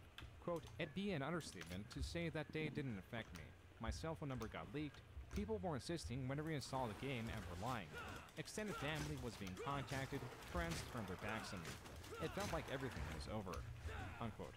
You know, who actually showed us what was actually happening there, because for the longest time the narrative kind of was like, okay, I guess these two guys were just really erratic and they decided to just want to say stuff about this and like ruin their lives needlessly and throw themselves under, but no, it's because behind the scenes we were having to continuously bring it up to us. I wouldn't have cared about it at all if it weren't for the fact that I was seeing it hurting people, and on Julian's end, it was making Julian cry. He would get home and he'd be miserable just knowing that everybody at this office is just not able to say anything or do anything for him. And while it was a betrayal, not the kind that people really thought it was, did it lead to a lot of bad stuff? Oh, absolutely. I mean, I tried to kill myself the day after. Julian had to stop me, and I'm glad he did. Julian was also part of Game Plays and is Ding Dong's boyfriend. This audio is from a 2022 stream where Ding Dong talked about what he went through. There was also 2 later 2023 streams done. One was with Julian that will also be shown.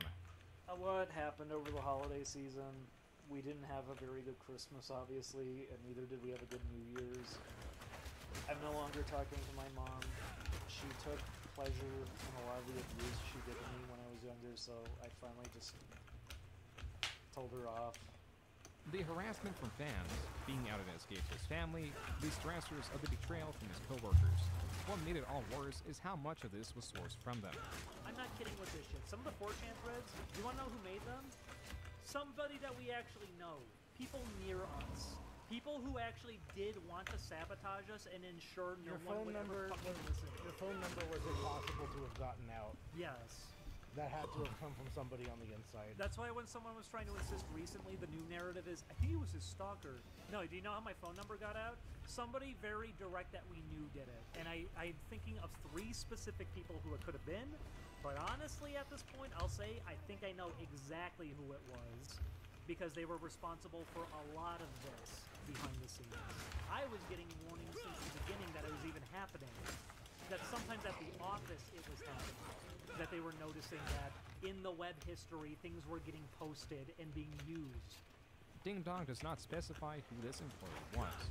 That's why fans and anti-fans are twisting the narrative to be against those who they oppose made it all worse for Ding Dong. That and bad actors were using this story to be predatory. No, fans made a Discord.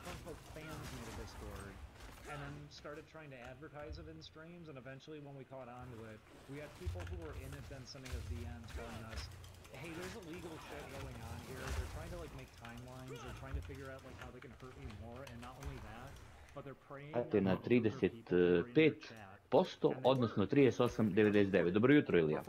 Neću da prekidam, samo slušam. I on ti je basic, on ti je na popustu, pazi, gold, Šone, gold, nije na popustu, on ti je sa season passom, razumeš? A ultra su isto dali na popustu 35%. Pazi, oni sad, a ultra je jeftinija od gold edicije. To meni nema smisla, čoveče. Koga pokušavaš sad obrlatiš da kupi nešto? Ništa nikog nikad, veri mi. Samo pričam šta sam ja planirao i šta oni daju popuste nelogično, Ilija.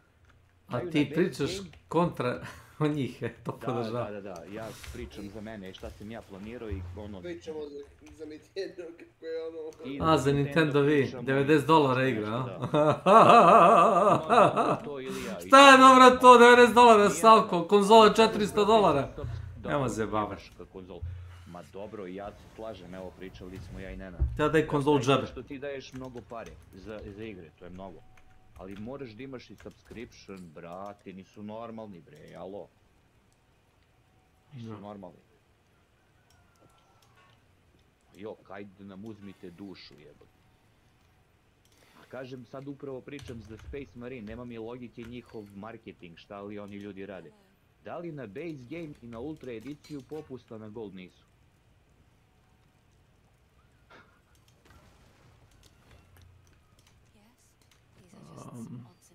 Meni to nije jasno.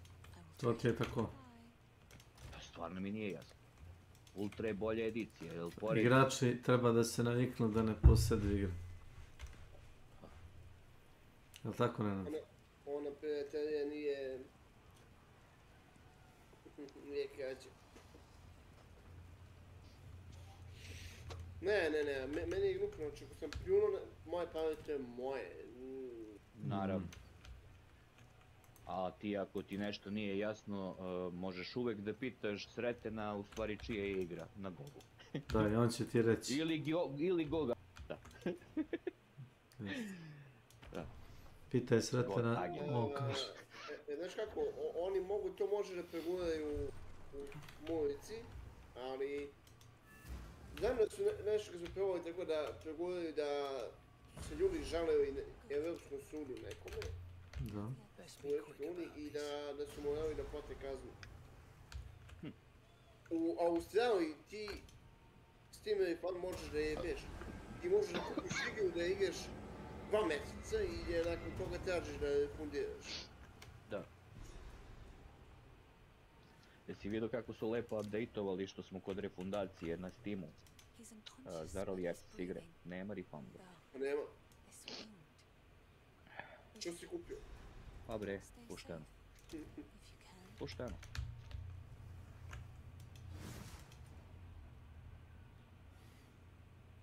Jesi se lovio prase? Ko da uzme prase?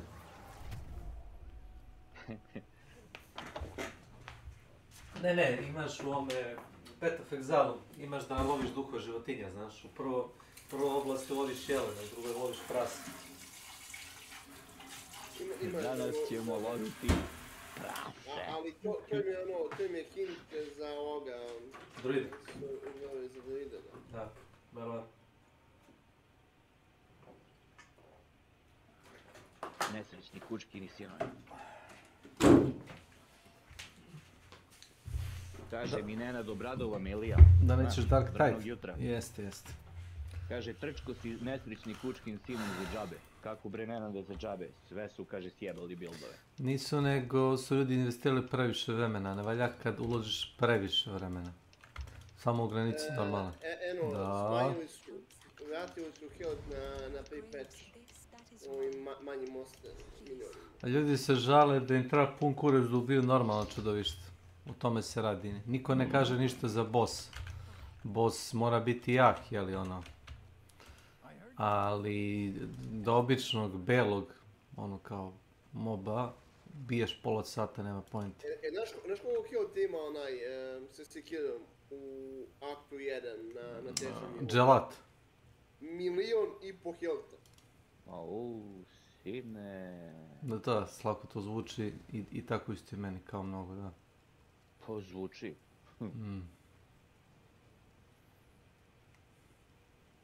Ej, Snake. Pam, da? Pa i sad, ti vidio, brate, kako, koje bolest će da bude ovaj Metal Gear Solid, brate, Snake Eater, brate. Da. Kako su oni u stvari remasterizovali, brate, ja imam Novo ga. izlazi nešto ili... Znači, remasterizovan, brate, znaš kako izgleda Da, igrao sam tu igru više puta, imam je... Kojima radio ili... Ne. To je, brate, samo remake. Ne znam već kako. Nije Kojima, već je onaj nesretni... Kako Kojima? Kojima je svoj sudi, nisu Kojimu pitali da rade remake. Mislim, pitali su ga vratno za dozvolu, za IP, naravno, ali ono... Naravno. On nije radio. On je uradio što je uradio, što se toga tiče. Remek delo jebeno. Ali pravi jako mnogo lepe igre. Treba da pravi filmove. Filmove, da, ali... Filmovi košta. Čovjek je genije jebote. Pa ja mislim da ove igre koštaju više nego filmovi. Jebeni genije, brate. Pa, uzeo pare od Sonija da napravi studio, također su investitori, švedski onaj studio mu je dao code source za onaj engine i tako. Ne znam kako kompenzaciju napravio, ali znam da je kao dobije, bukvalno traži je engine, razumeš, da napravi Death Stranding i dobije od Šveđana. Od jednog studija.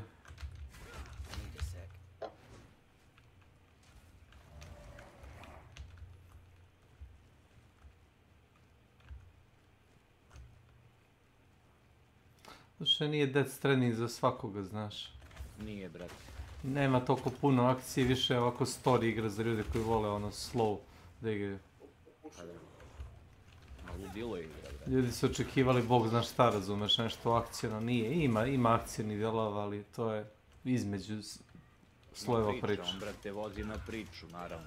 Kao i u Metal Gearu, s tim da tamo imaš i akciju, ima pola akcija, pola priča u Metal Gearu. Znaš što mi se sviđa ono što krene da muzika, ne ono baš ono tučno, baš ono lepo prijatna muzika.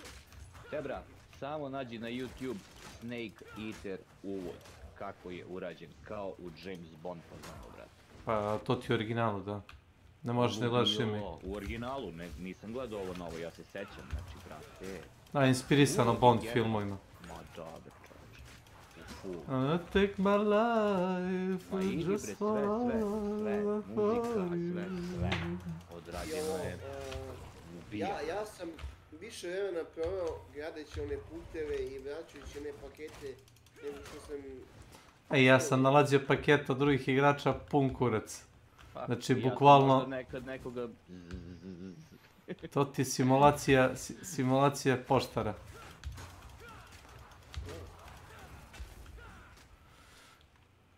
Osjećaš se kao oni kuriri u srednje veku, razumeš, ne stretnice što su nosili, znači... Jedva sam dočekao da dođem do auta da mogu da nosim više.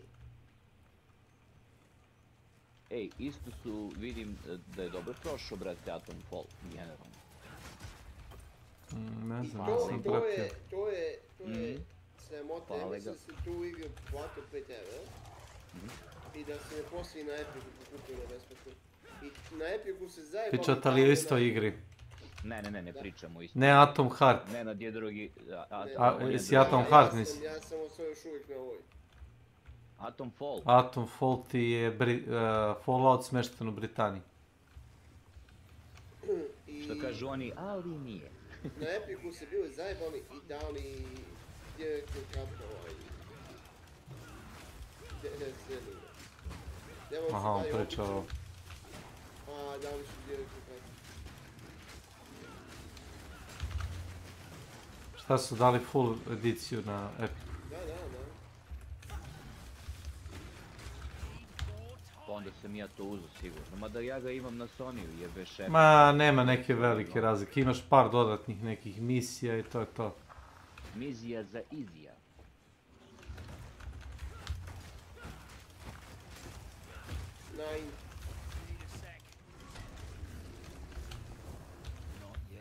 Još danas da odradim ovu drugu smenu i kurac.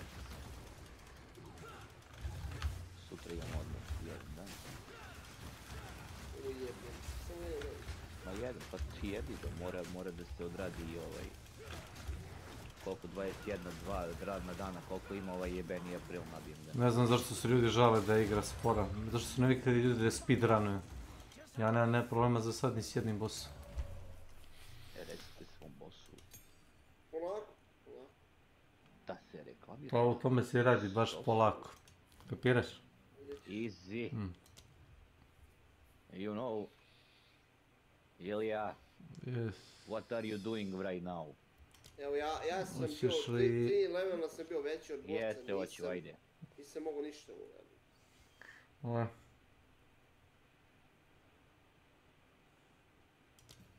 Vidimo ovaj weekly, šta se, više sam pomešao. New weekly znači new weekly ima. A jebi ga, šta sam uradio na Steamu, uradio sam, ovdje sam uradio dosta, jebi ga. Ovo novi weekly kontrakti za sve, vrh. Loše. Ne daj se, ne nade junački sine. Pa kaže, Assault, Chainsaw. Juče sam par ovih, kako se zove, masterirao oružje. Masterirao, više ne znam gdje da me pitaš, ali eto. Pa koliko si pokupio poena? Ma brdo, pa igram dosta. Vi dođete kao ja i ja tako napravim pauzu i znaš, ja nastavim pa kosto ja ono, ali cepam ga dosta. Imam nekih 40-ak već sati na Steamu, ovdje imam sigurno 100.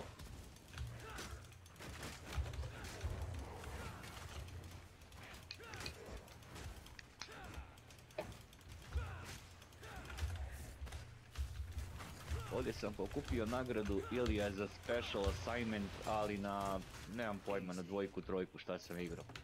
E sad vidiš da imao neki izdvojen, to je za 5, ali to ne možemo, mi mamu jevem. To za 5, to... Posebna ima, slušaj me, brate, nemoj da budeš, nemoj da fantaziraš, sve preko 3 ne možeš da igraš kao dvojac, treba ti još 2 čoveka s kojom možeš da pričaš. 90% ljudi s kojima ja i ti igramo, niko ne koristi mikrofon, a kamoli da kuca poruke. Znači nemaš šta da fantaziraš, ono što možemo da uradimo na 3 možemo. Hvala, izvoli. To za Dark ovaj taj dio i... To za Dark taj, da. Nikakva komunikacija ako ne postoji, možda igraš s ljudima s kojima možda se dogovoriš šta ćeš da radiš. Mene to isto ja ne znam zašto ljudi... Ne komuniciraju. Ne vidim što im je to teško, evo te. Teško, da. A ne, pa evo i u ome jebenom Petog priznaju ista priča. Svako igra svoje, niko ne priča ni s kim ništa šta radi. To je tako. Onda igraš solo self-found kao ja, tako ćeš to da radiš. To je to. Pa da, igraš solo. Nije to, ne, solo self-found je ne možeš da trguješ s niskim, možemo pričamo. Offline mi piše da si Ili, ali ja te zovem. Pa naravno da sam offline, da. Elon Musk streamao solo self-found. Pa da, to ti je. Ne mogu te pozvati. I ljudi su krenuli da ga zeziju, da ga preizveli i to. Zato što im je trn u oku, znaš. Eto, mislim ne branim ja njega, nego ono... Nisam njegov fanboy, nego ono... Šta god. Ono da je kupio akaunt i da verovatno igra nečiji pimpovani akaunt, najverovatnije da je tako. Ko ti kurac be, neki američki košarkaši? Da. A to znam, tačno znaš što reći, izvoli dalje. Gledao sam kad su upali ko nekog streamera i dali mu ono... Pare što? Lik je za najjači onaj poklop u igri da im odigra to. I o čemu pričamo? I o čemu? A ne, on je lik... Da, što to i on odigra za tebe, zato što... Dobro. Mogu se skupiti oni drugi eliki koji ti trebaju i on ono kao... Streamuje kako igra i... Šta? Izvuče ti da dobro šta je oko.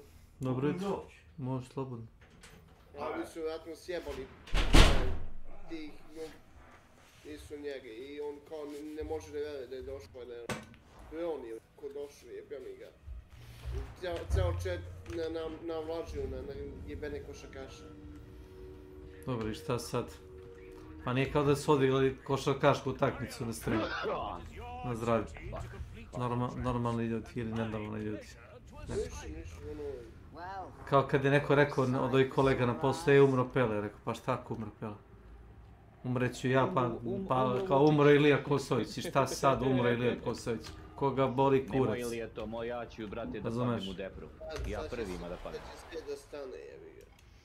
Pa neće Eš da je tu Kecman, naprimjer ova level 4 bi bila relativno izvodljiva. Relativno bi bila izvodljiva. Ali pošto nije tu Kecman, ništa to je. Pa dobro, brate, ugodit će se, ništa od toga ni za sad, vidiš da sam 20... koji ti kurac... Ma nebitan je tvoj level, apsolutno nebitan tvoj level. A jeste, hoću ja da imam... Ako imamo 3 karaktera, razumeš, trojicu ljudi, ako imaš koji znaju šta radi, koji su ono dovoljan level, mogu da iznesu četvrtog. Ali ne možemo ja i ti da vučemo sve ostale na grbaču. Hajde da vidimo što imamo od zadataka Kosovića, ne seri mnogo. Po običaju, ja imam knjige da skupam. U torrentu jednu, šta je to in torrent complete 25 missions, ja sam 24 kompletirao. Torrent. Kad odeš, slušaj me, kad odeš tamo da gledaš misije, piše ti kako se zove taj sektor. Imaš Hourglass, imaš torrent, tako se zove. Piše ti u gornjem ćošku misije, piše ti kako se zove. No, let me just rearrange my plans to suit you. Aha. Sad jasno. A po običaju stavi level 5. A to sam ja vidio bio. Ali ovo ti je sa onim Grimorima. Welcome to my channel. Cheap viewers on stream.com remove the space buga n. Nisam njegov dečko, ne znam šta radi on. Frostoviću, vidi knjigu. Vidi knjigu što sam nabavio. Ne vidim te u lobiju. Pa evo sam pored tebe, čoveče, trčka. Ne, nisi pored mene. Evo sam, vidi. Ne vidim te, gdje si? Evo, ispred tebe sam. Ti si ovaj maskiran. A znaš ta maska što nosiš na glavi da ti menja linije teksta koje ti karakter izgovara. Dobro, sam ti kažem.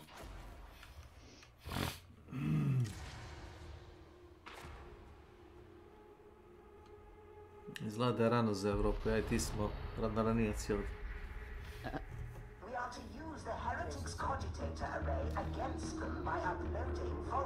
Da smo radili matchmaking sa američkim serverom, vjerojatno bismo naši igrači.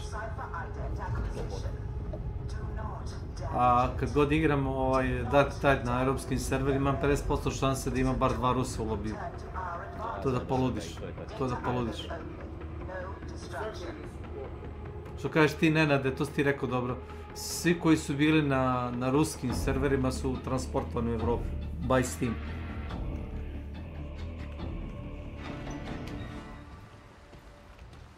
Steam ih je deportao. Da se oni ne bi osjećali usamljeni. Majku, jebem usamljeni. Da im ja pravim društvo.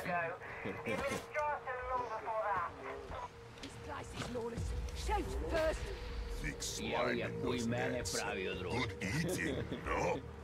Mene. You lack cipher items. Move to the bazaar. Acquire them from the dead. Jer ti imaš Corrupt Resist. Nemam pojma šta je. Corrupt Resist je enchantment koji stavljaš na relikviju.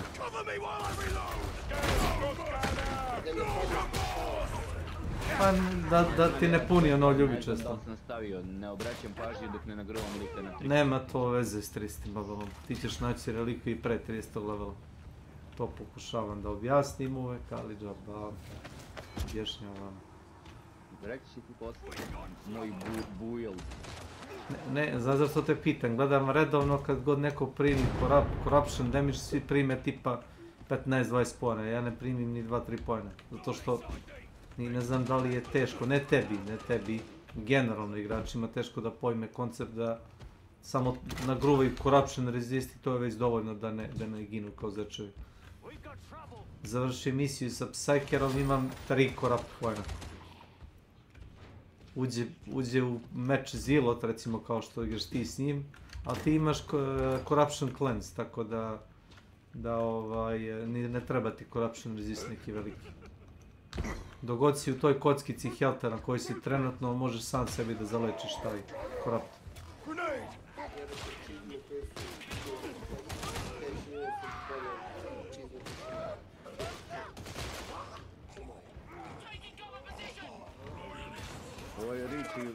Yes, it's us.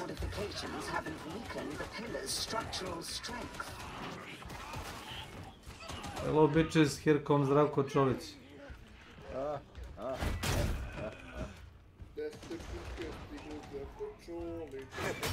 Barrel's about to explode!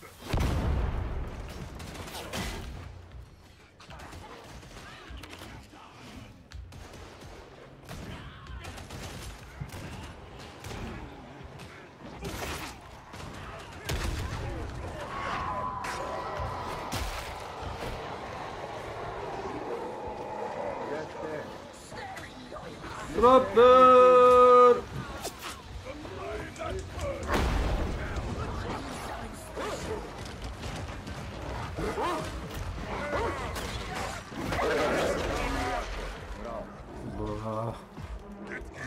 Let's go! Thank you! Thanks, bro.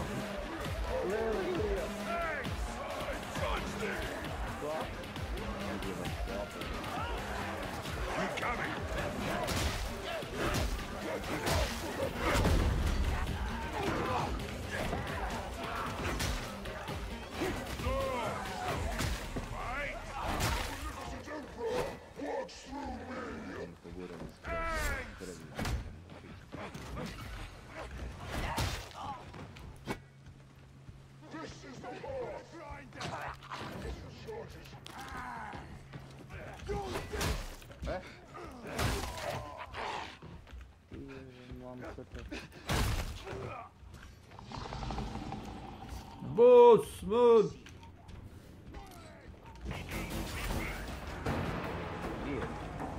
Kako prečajče agrovo kromu jebem.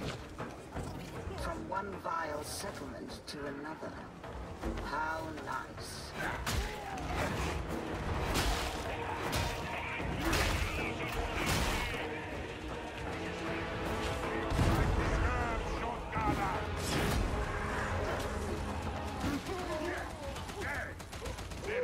Dujte ga, kompletno svi.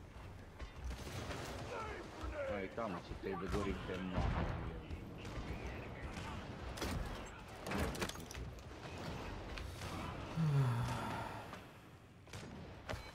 Gdje si, mrtvi bot?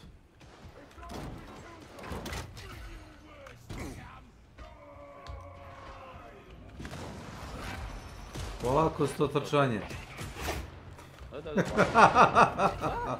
Ijaj. Ili ja. Evo ga. Jes. Oprem. Šta da radim? Ti imaš pušku ili pištolj, šta imaš? Šta imaš? Bacač plamen. Super!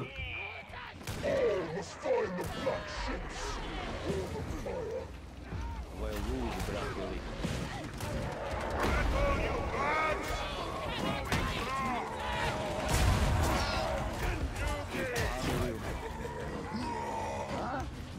Nesrećnik! Ko? Mi? Pomogni mi se ne mora. Bad air! Who could live in a place such as this? Stay close. Ogrin keep you safe. To je ispod ne. I think it's in the other area. Follow me. Corruption. To ti je desno. You want to live.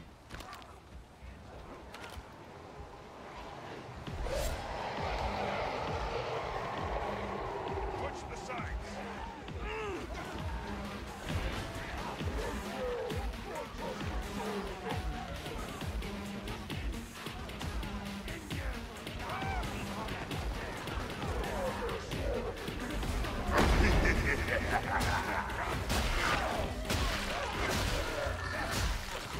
Petty collection of vendors.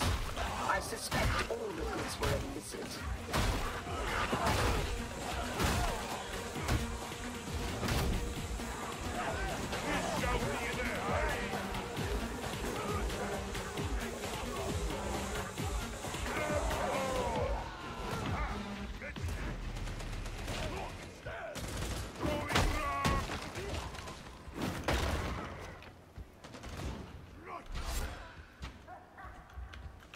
Rapper!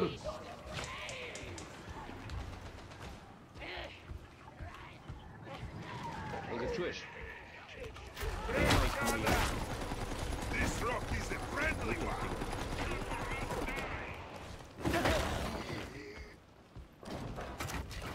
Thanks! Thanks! Thanking you. Engaging.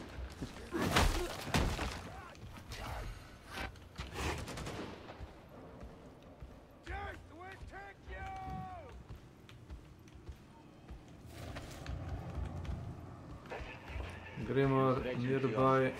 You should be with us. Oh! Look, it's heretic. Srpski jeben.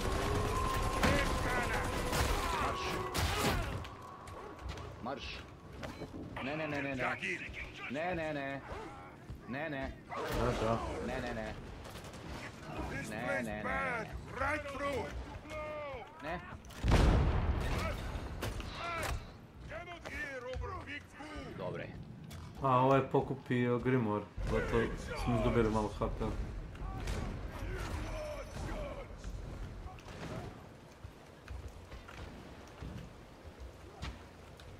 Grenade. Grenade.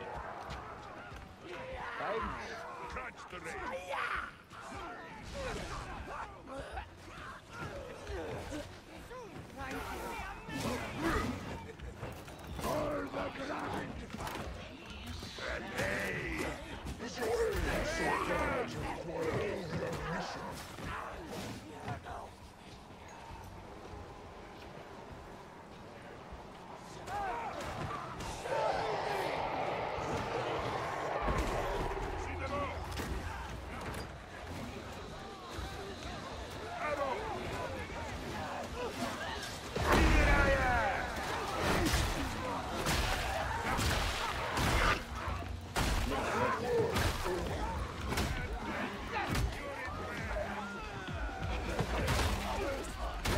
Cypher item. You are already 11.3% behind projections.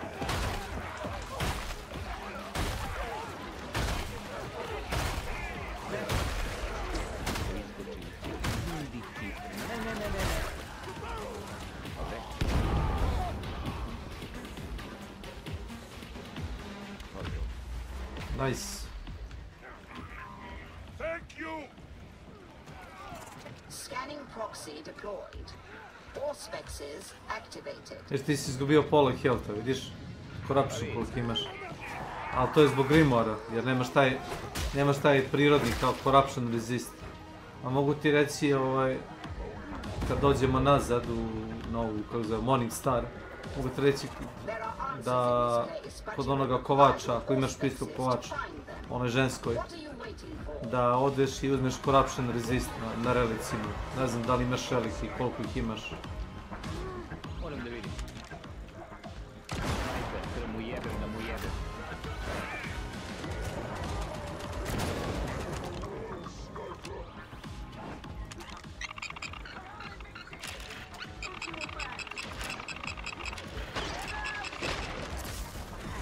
Wow.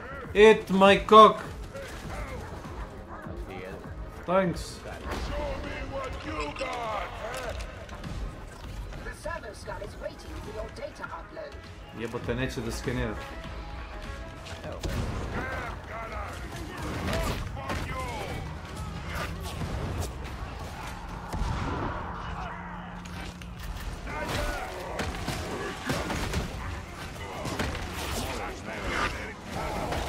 Why are you running?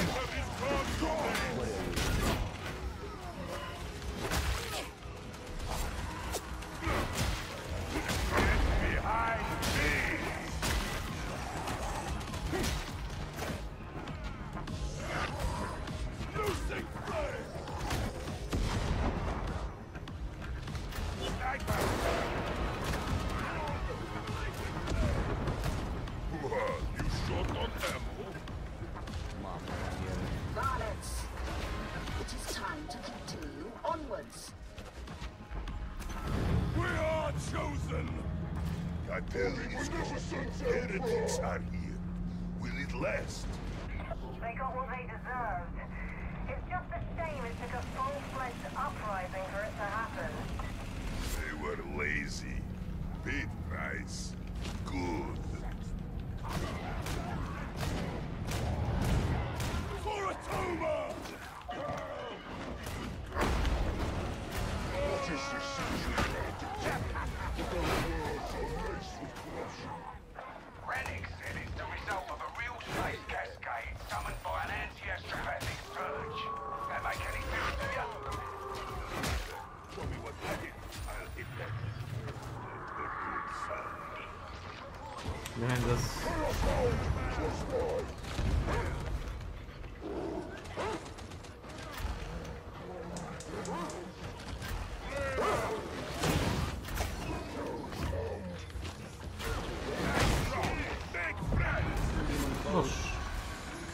Guys, this one. Ćemo da sjebemo, a? Ne, samo ako oni budu tako.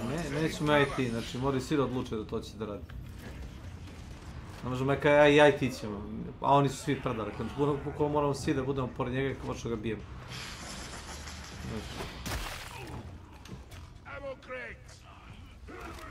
Okay.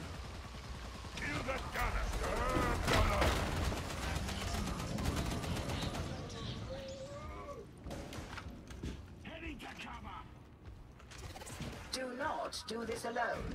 Remain as a circuit, a group.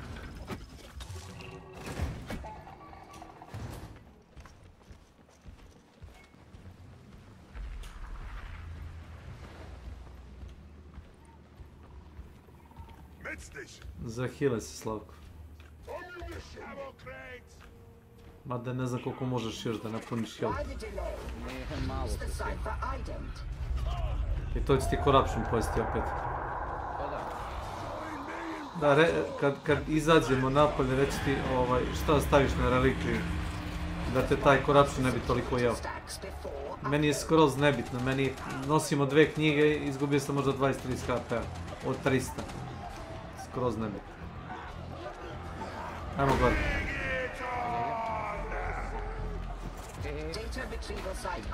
Nema ništa.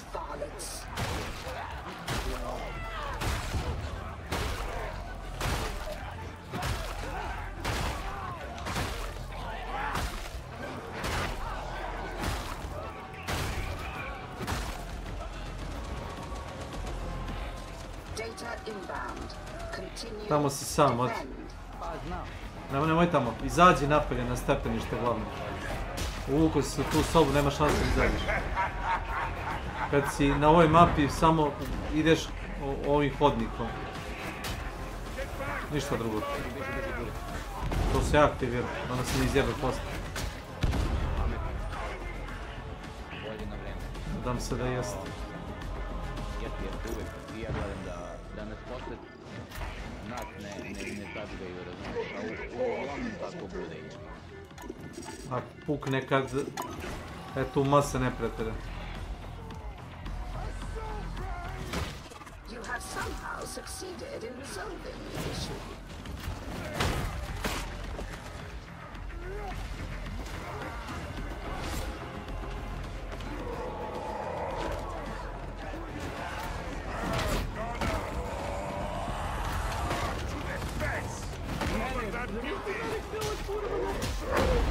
Da, vidio sam.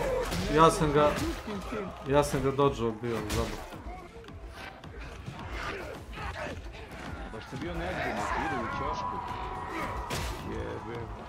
Bacio se ja kamen za njim, znaš.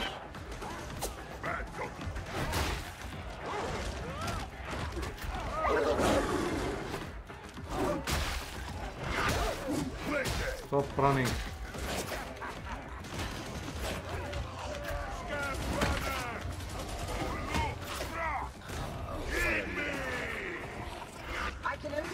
You attempted random inputs until it worked, but it is now working.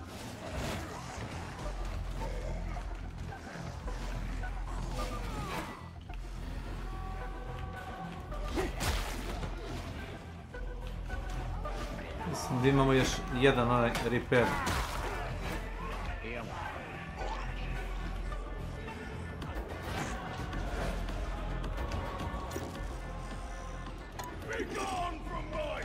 Thanks. Спасибо.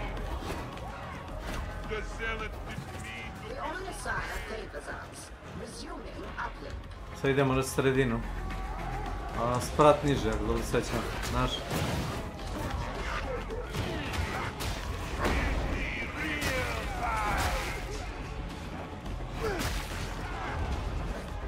Gore, ovdje ili ja? Aha, most je produžio. No, ne mogu ni mene za glavu.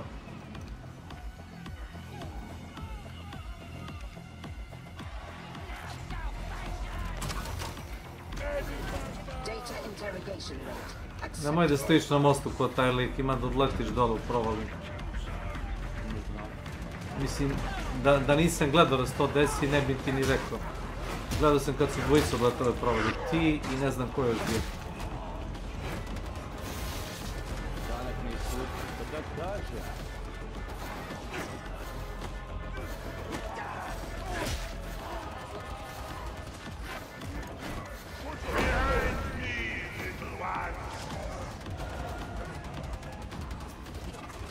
Disrupt the flow of data again.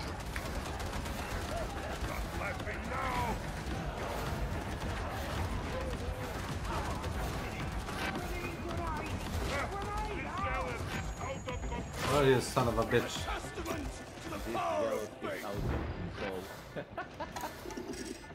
This zealot is under... This zealot is out of control.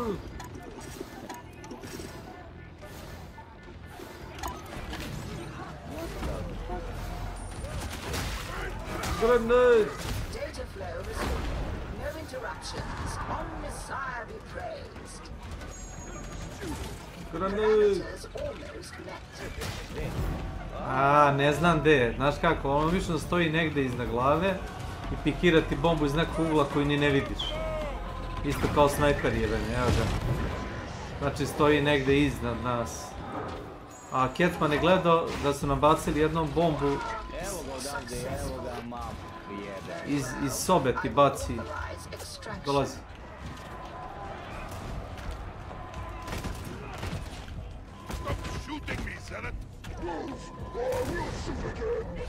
No.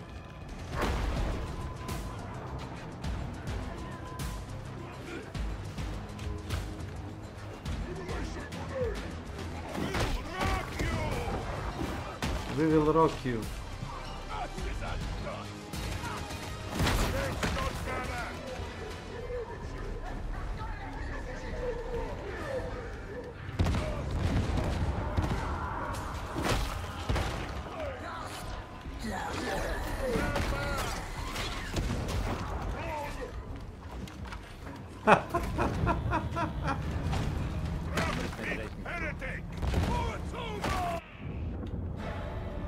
Torrent Tour of Duty. Penance complete.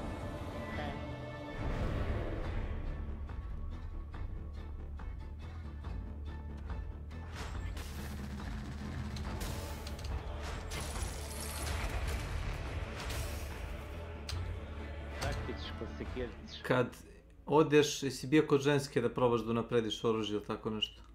Jesam, naravno. Kad odeš na, ja mislim da ide Entreat Hadron, to ti je ona prva opcija kao da unaprediš oružje ili pušku ili onaj relik. Odeš na relik i izabereš da promeniš osobinu i uzmeš umjesto jedna od one 3 osobine koju god ćeš skinuti. Da, uzmeš Corruption Resist. Na sva 3 relika koje imaš opremljene, uzmeš Corruption Resist. I to ti je 50% si jači, samo od toga. Ne udaraš jače, ali oni ne mogu da te zapale toliko jako kad nosiš onaj grimoire, ne skidati toliko HP-a i tako. Čekaj, idem da vidim, stani malo. Dobro, ja sad imam samo na ovom liku 2 slota, ali okej, sad ćemo da vidimo šta kaže. Na prvom imam damage resistance. Ne moraš to sve da mi čitaš, uzmeš tako hoćeš. Na jedan imam corruption resistance. Pa da, ali imaš da ga pojačaš na 15% 20, zaboravim koliko ide. Ako radiš i bless. Sad ćemo da vidimo šta kaže. Hvala vi. Hvala vi. Entreat. Hadron. Sad kaže ovako. Ekipovan mi je...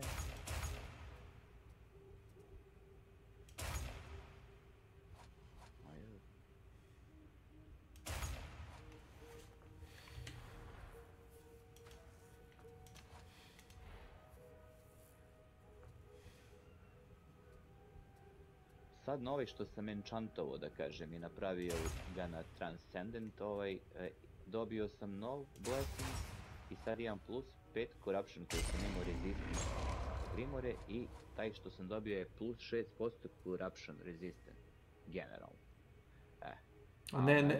Ne treba ti, generalno ti ne treba grimoire resist, zato što to samo radi kad imaš grimoire, želiš corruption resist. I dobio sam jedan, imam corruption sad, plus 6, ali da vidim da ga refinujem. I šta kad se refinuje? Pa zameniš mu osobinu. Pa kurac, samo mi nudi blok, damage ili experience. Klikneš na corruption resist koji je slabiji stat i zameniš ga za jači. Ponudit će ti jači. Ali prvo uzmeš i unaprediš relik. Imaš da uradiš concentrate. To je da mu dodaješ jednu osobinu. Ako imaš para, mislim da imaš para.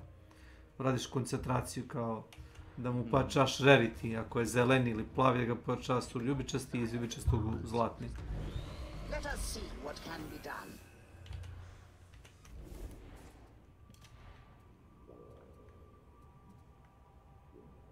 Aman, da li ja pričam japanski, čoveč? Evo, bre, 15% sam stavio na... Može to samo jednom po... Jednom po reliku, imaš 3 relika. Ako ti fali relika, idi u Bronze Armory, imaš na 3. tab da kupiš još relika. Znam, radio sam i to. Hvala. Hvala vi. Čekaj da zamenim osobinu. The work is complete. Znam da kad sam dosadan. Znači ne tražim puno od ljudi, samo sam ti rekao zašto vidim da ti fali puno healtha. A ne treba da ti fali healtha išta.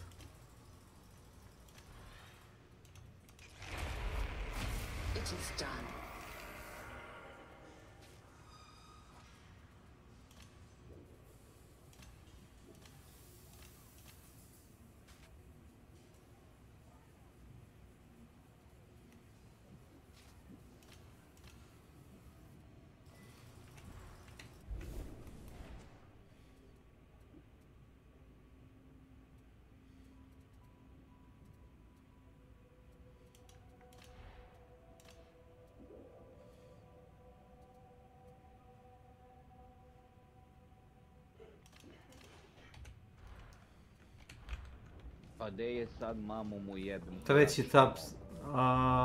Treći tab. Ne, nego ako ima već, kažem ti, scrolluješ gore dole da bi našao. Da, ima već corruption, ali na mom 6% ide. Je, sad zameniš ga za jači, da. Ništa. Sve jasno. Hvala. To je već sad sve jasno. Hvala. Evo, karte kažu. Evo, sad, brate, imam malo jači rezist. Malo više jači.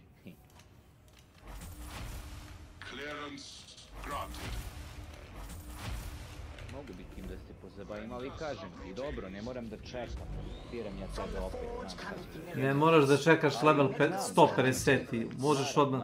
Znači, Kecmanu se, kad smo igrali PoE2 XD, samo malo da se slušam, kad smo igrali PoE2 XD pred 2 mjeseca, on kaže, neću da trošim materijale, pa dok nađem bolju opremu, rekao, Kecmane, ne možemo da ubijemo bossa, ne možemo da prođemo dalje, zato što ne možemo doći do bolje opreme. Znači, iskoristi to što imaš, da unaprediš to opreme što imaš.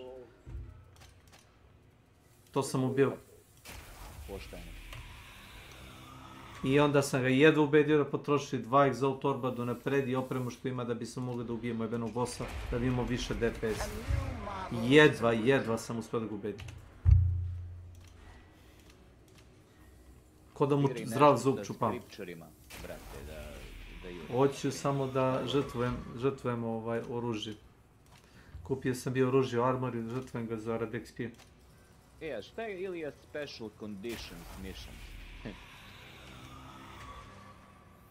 Kako misli special condition? Pa to je onaj kao neki buff ili debuff koji neka zona ima. Aha, jel piše mi kao complete 50 special condition mission? Ne, to ćeš da se načekaš dok to bude, vidjet ćeš. Dobro, ja imam već 45 sređenih, da ti kažem. Štitam ti samo ono što mi je onako blizu. Ne znam što mi ovo već ne broji. Piše kill 150 scrap trapera. Meni piše 150 od 150. Isto i ovdje. Drag or scrap shotgun. 500. Ja imam 500 od 500.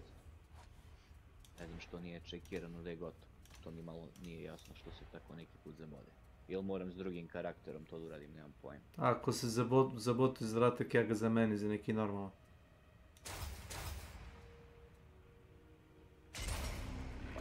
Penance da ovdje mi samo recommended. Pa dobro. Penance ne možeš, da. Ode, to ti kažem. I on mi je zabagovan. Mislim, će se bagovan. Uzmi nešto da skeniramo mete. Znači, treba mi 50 skena, ja imam 49 od 50. Dobro. Uklopi to sve, eto, jebi šta da ti kažem. Sve da uklopim. Uklopiš da skeniramo, Joooooj. pičkih materina u special conditionu u Throne side-u jer mi treba još 5 idola. Kako kaže onaj, kaže, a za kad to ćeš? Za kad vam to treba. Za kad vam to treba, to je način fazon koji sam čitao skorije vreme. Kaže, joj, a za kad ti to treba?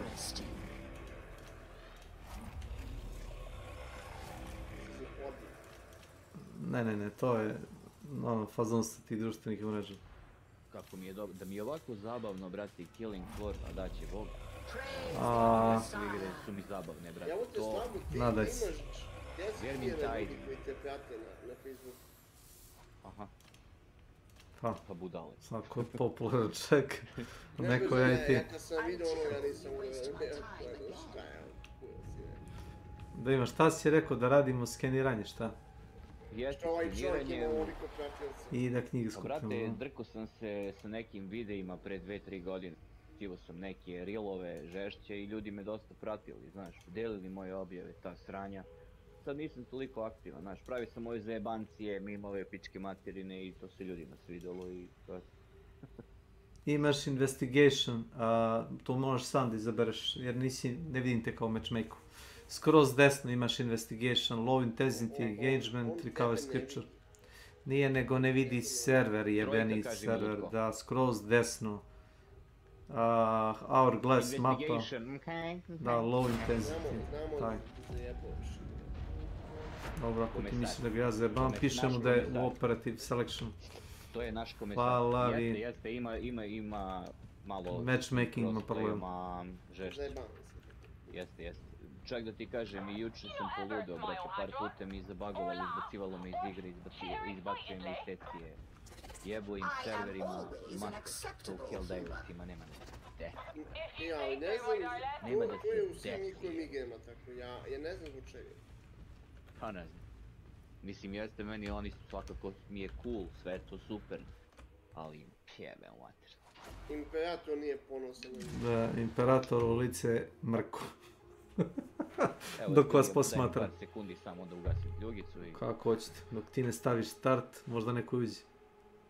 Pa eto vidiš. Ilija, šta ti to na glavi, gdje si pao s bicikle? To je moja kosa. T-1000.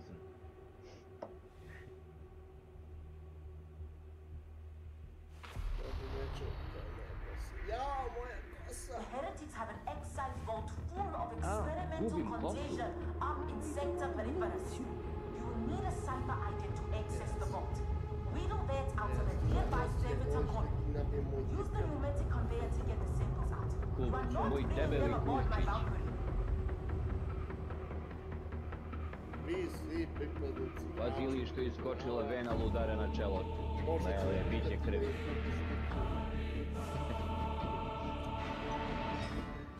Znate šta? Negdje sam se zveknuo pre neki dan posle načela, ne znam šta je, imam osjećam kao čvorugu. Nisam ni primetio kad se desilo. Vrlo moguće kad sam radio noćnu smenu, ono uglavnom krize između 2 i 4 ujutro. Posle 4 nekako lakše, ali do 4...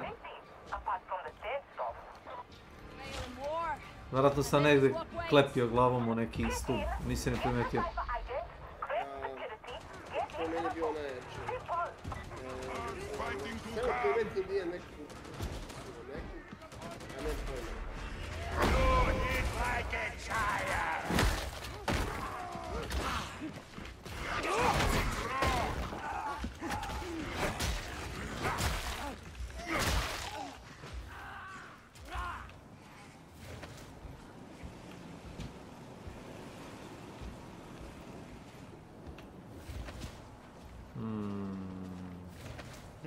I hear heretic idol behind the corner.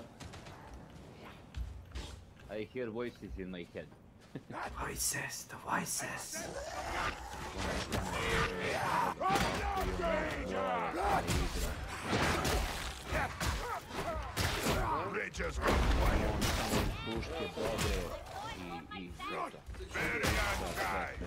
Nije normalna igra. Vole su totalno. A kad smo već kod toga mogu biti iskri. You gone sneaking off?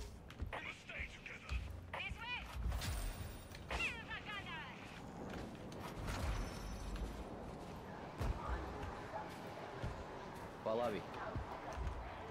Za idol. Pa gdje sad baš da ja istražem? Sad. Pazi ti li oni pičko je lepo i materi. Yes, boss, I'm coming.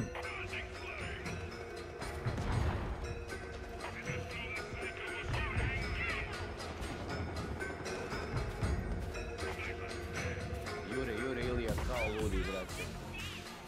Ko da reagiram? Ne, to, pa nek idu, sada im kažem, ne kažem.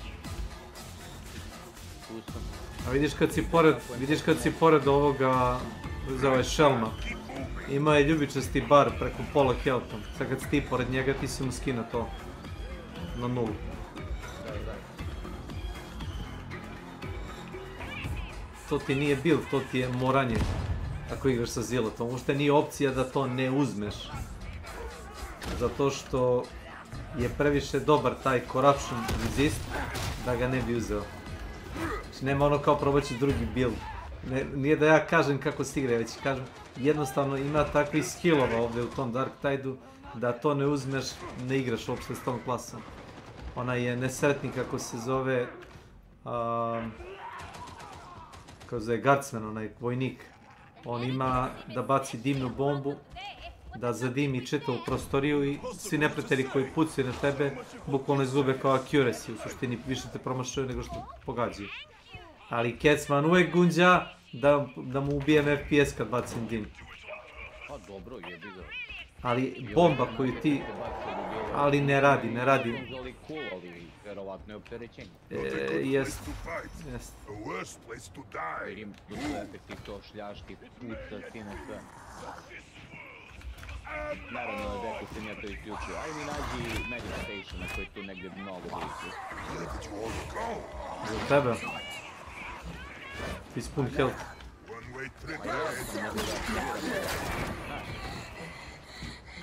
Why are you running? Health. Secret here. Ćeš da pokupimo ovo?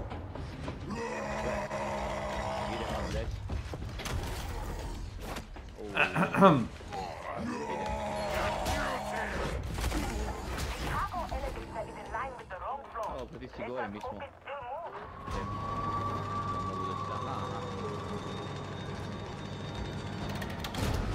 Go up.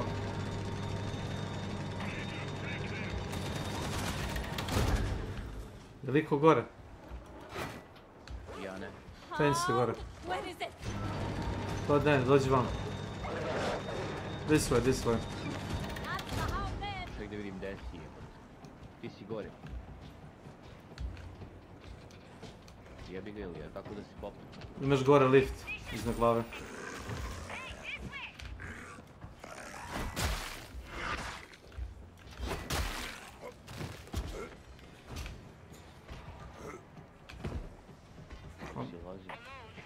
Čekaj, obišao si pun krug, je li moguće to? We are safest together, pilgrims. Up.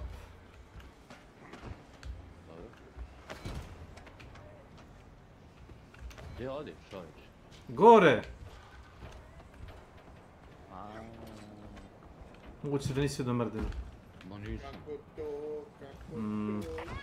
Gdje sad? Trebalo bi... Where's the fucking elevator? This is interesting. Yeah, thanks. That's it. Gdje ti poji? A? Šta je ovo, evo?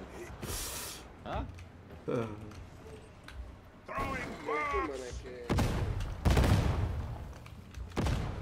Fucking elevator is stuck. Let's go, it's stuck. Step diver. Wait. Step driver. Jel hoće? It's stuck.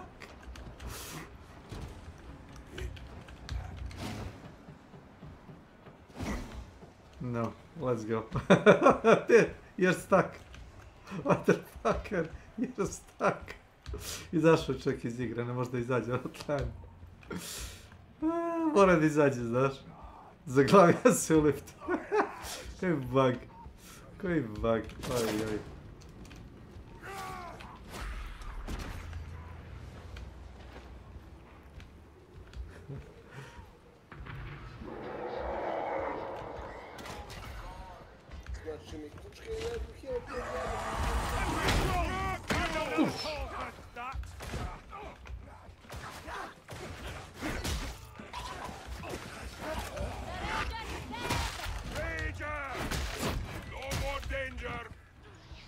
Ranger, no more danger.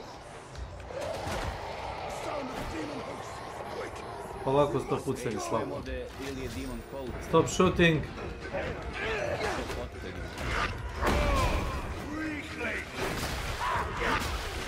Polako. This way. Koji đavo pratiš druge? Znači, ako igramo zajedno, pratiš mene, velikog glupaka.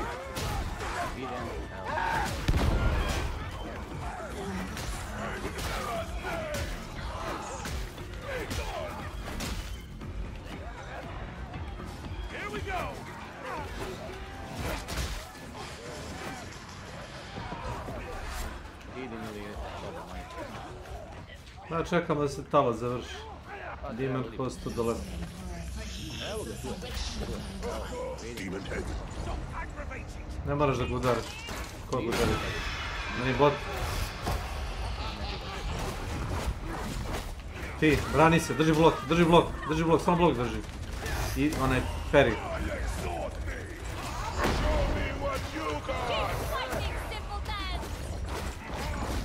Samo blok da te ne ubije.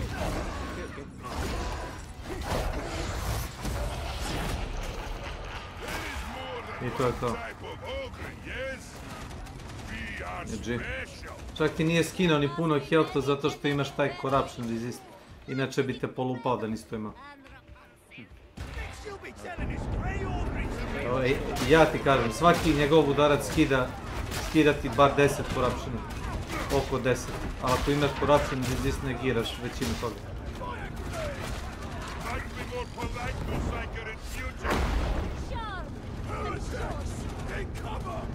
Knjiga ima ovdje negdje, znaš? There is a book nearby. Negdje pri početku je bilo.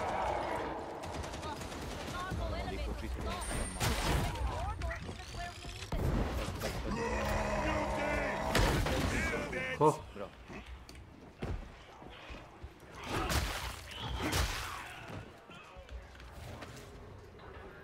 This way. Ovdje tako bukvalno po ćoškovima da je. Pa jeste u ćošku. Evo. Scriptures! My gratitude! Thank you! Thanks! Bastille! Bastille! Pre neki dan sam gledao, je to bilo juče? 20.000 plastila se imao.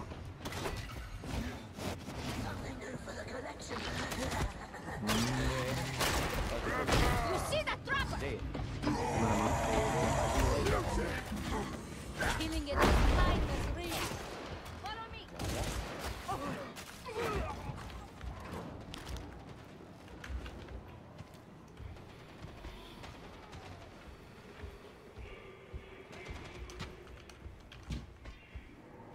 Hello, what's this? We are mighty! Nema neke velike razlike kad trčim i kad hodam, zato ni ne trčim sve vreme. Više cupkam nekako. Mole.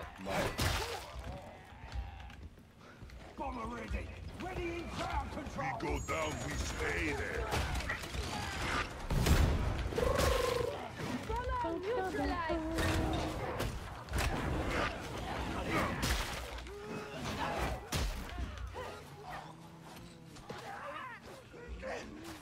Morije svi.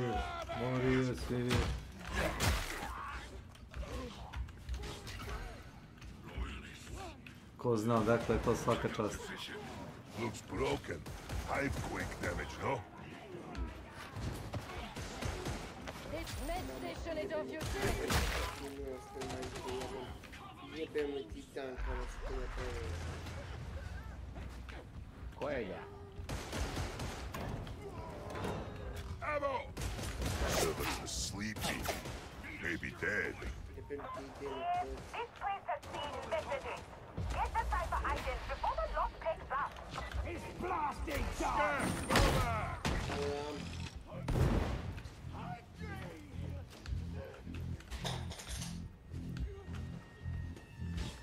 Izgubio si ključ od Mercedes. Ammo! Amo!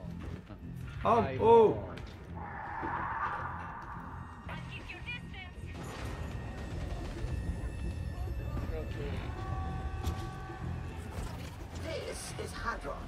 Data stream. Acceptable quality.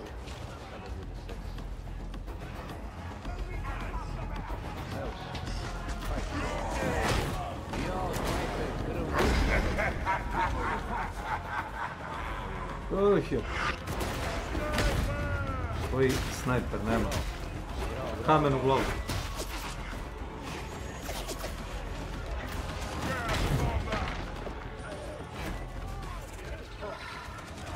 Data stream ceased. You are certain you installed the data interrogator correctly? Da izgorem. Da. Jel ti treba da skeniraš ovo? Dođi vam. Dođi kod mene. Pa treba mi, da. Skeniraj.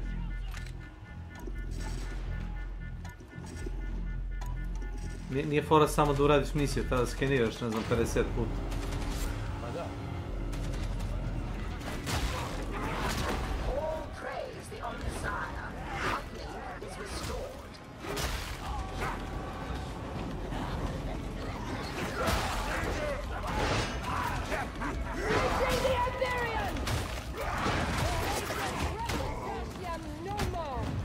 Thanks. Go, Slavko, go.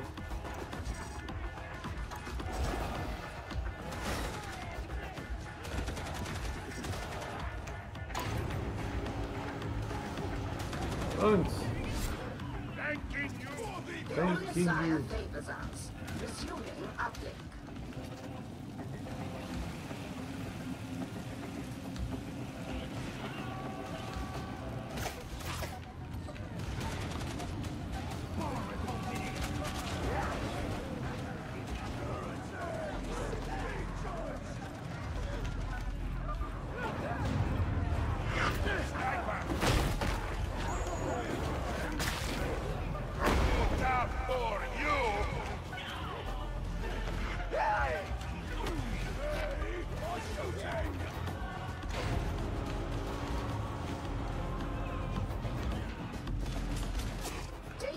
Back online.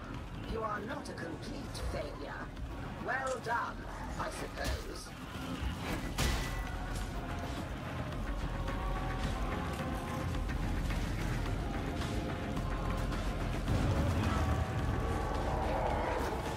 Vámonos. Vámonos.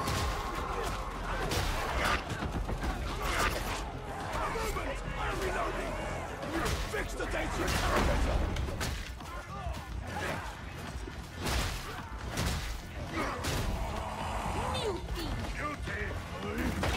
Tested.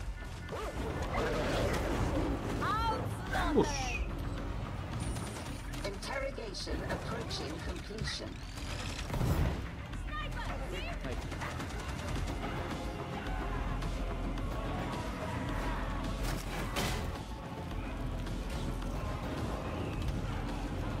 Mislim da smo završili. Gdje su na vrata?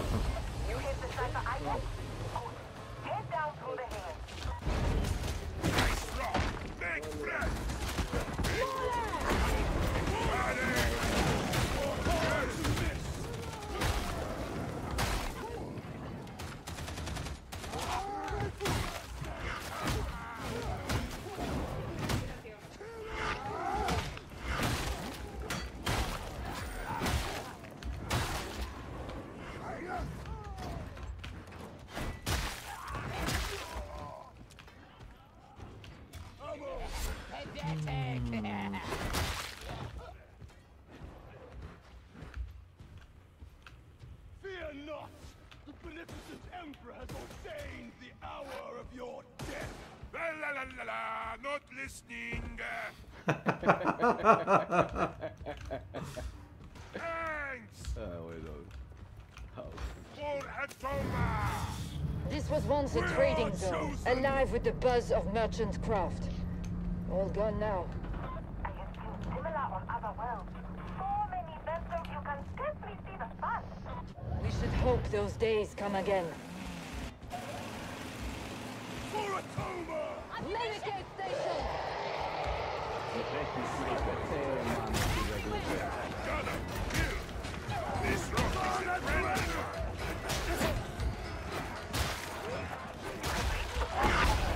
Look for Ada Delta 175.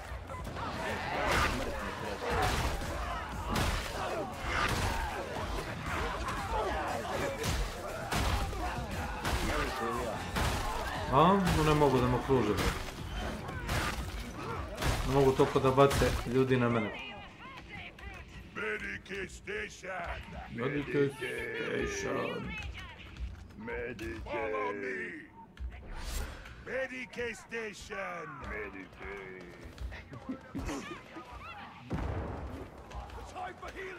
Samo Uzeo si to malo helta, ozbiljno. Da? To neće da se vraćamo, šta ima veze? Mogu se nahilat, a ne sretni što je na... On dok se smisli da dođe, ja... Pa dobro, on je razmišljao možda...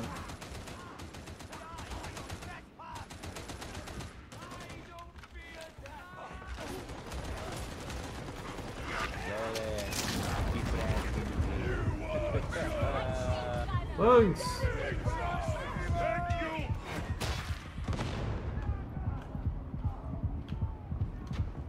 Took a wrong turn.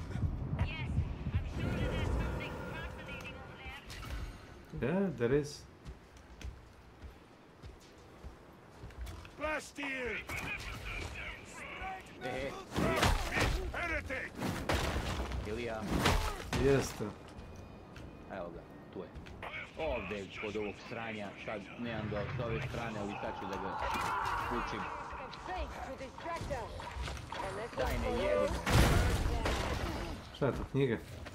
Ma, ovaj Grimor. Nije Grimor, nego... Idol. Kako se već zove jebeni idol. Idol. Motherfucking idol. Idoli grupa, da.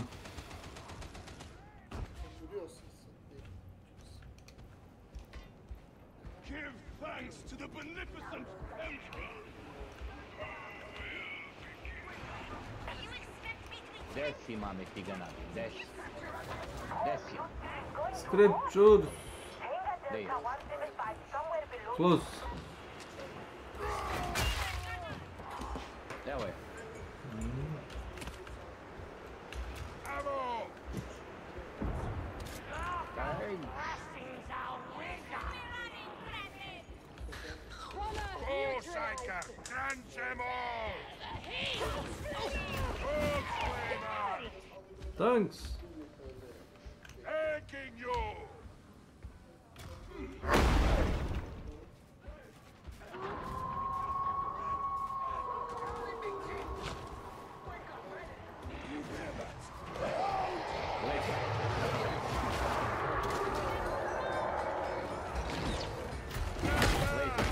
Šta leći?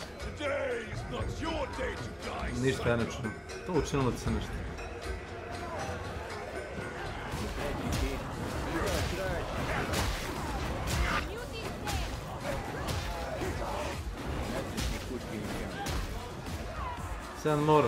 Send more men.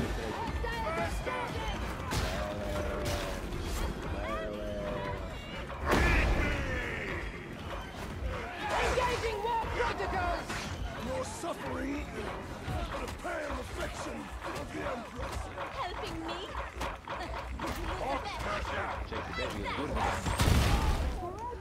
Okej. Dobre. Thanks. Ma, mogo je svi da mi jebeti mater. Svi popadaju dole, bam. Pancakes. Welcome to my channel. Pancakes. I dole smo našli. Još jedno. Wait, guys, don't jump down immediately. Follow me. For the beneficent Emperor! This way. Quick stim! Okay. Now we can jump. My thanks! Thank you!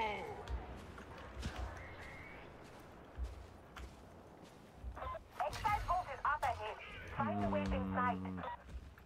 Ammo! I'll have it! Samo da pumpim djeva granata. Dobro. Nemoj da. Dobro, uzmi. A dede, pa ja imam kamenje, dobijem svaki 30 sekundi, ja mislim pa kamen.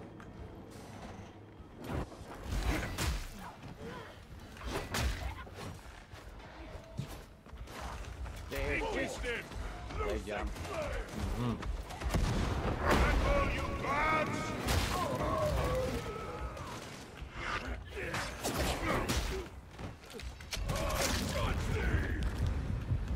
Be gone from my sight!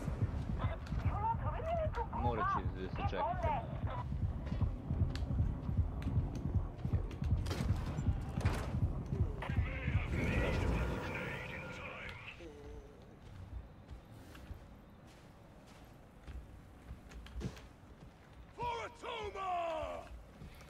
za Sašu Bukovića. I have no idea. Gran produkcije. I'm not saying that I enjoy Station. I wouldn't want to mislead. Push together. It's the best option. Unesite Medipack. Medipack. Better pick this up instead of ammo. Mine. A med Veliko station. neće jebeni Nemoj, nema mesta za to. Okej. Da ti treća knjiga. Magnificent Emperor. Kaj ja ne mogu da ga bacim. Znaš. Mogu da dam neku knjigu. But I don't want to. You know what to do. I don't know. Ammo. Yes, boss. I'll have it. A bolje ovaj prvi sprat. Evo, ili ja? Ne, dole. Ne, ovo je meni. Dobro. O jebem im familiju.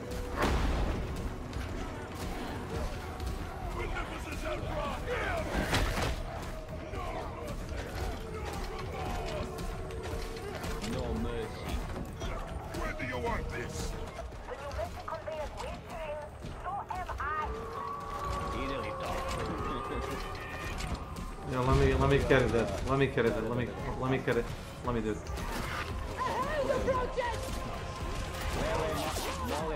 Later.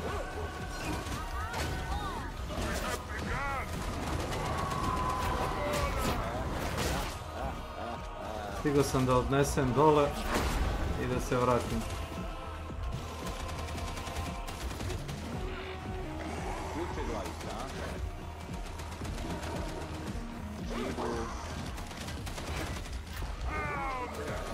Kučiki. Dogs.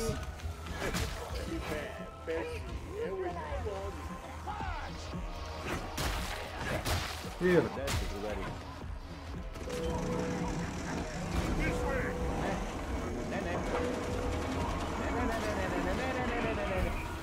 Slavko, pusti to, dođi vam. Sam si, Slavko. Plan si. Dobro, sam ti kažem. Mertelis.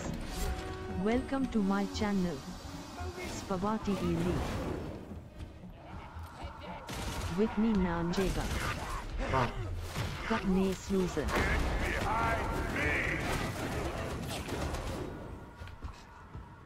Ja i jesam spavao, ostali ne.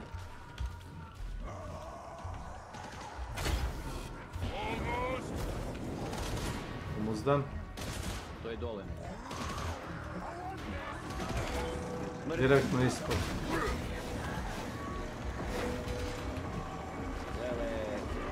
Raptor!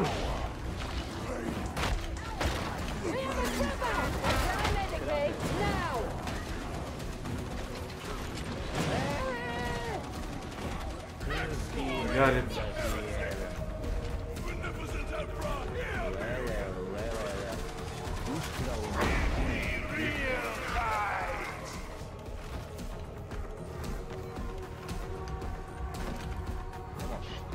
Može.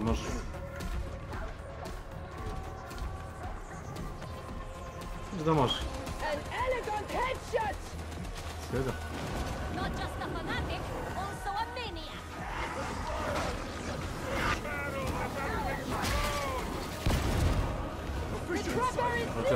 Očet. Izlazi iz te vatre, joj. Jel ti vidiš kako ti gore i pod noge, ne? Ne, znam da ne.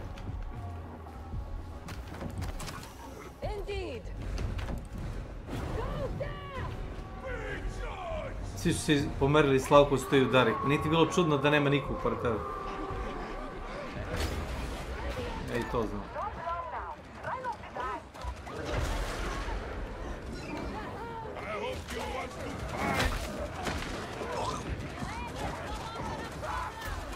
Oko, up here. Borići, ja? Vidim. Letite na sve strane.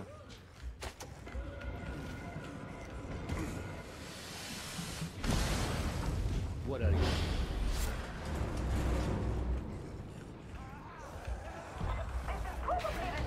let's go, go, go, go.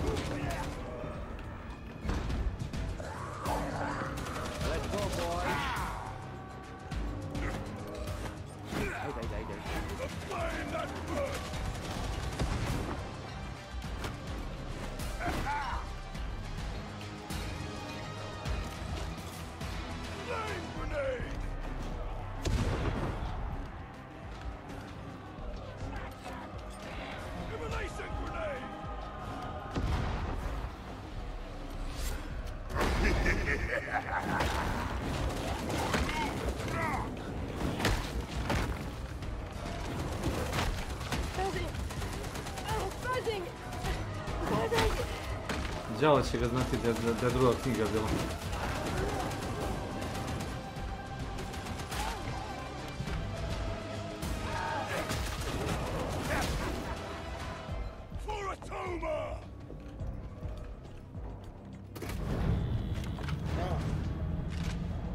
Kenjali smo im se u život, čoveče.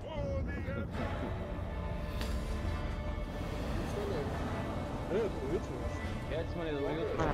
Ne pričam s nama uopšte, ne je ljut. Ste vredni?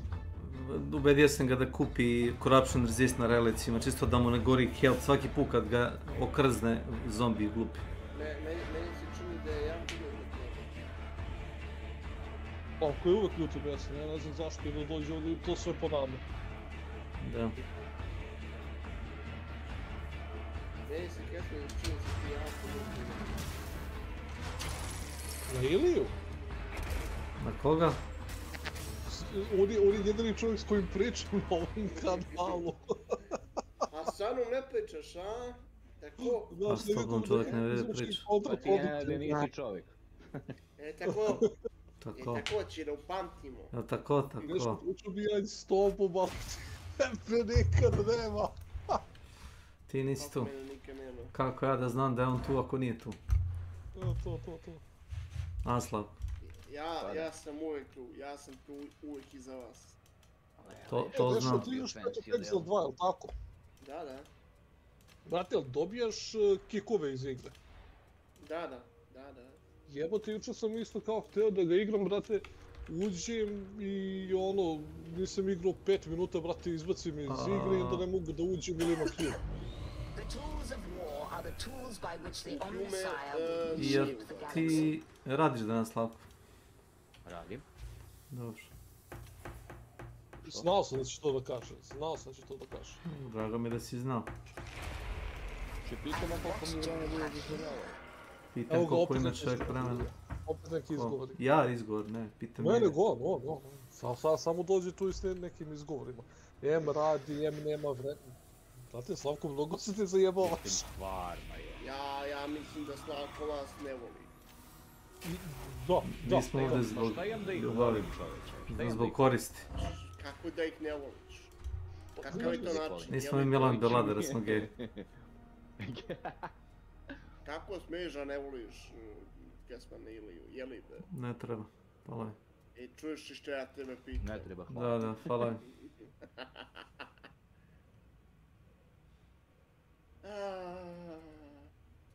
Aha.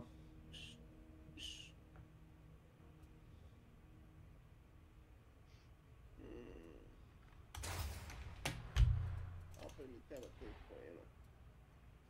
O, jebem ti, život da ti jebem što. Ništa. Če pređemo te nivoa. Ja ne smijem da hoćeš.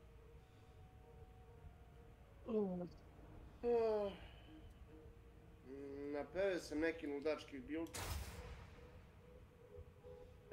Više ludački... Nego ovaj prethodni.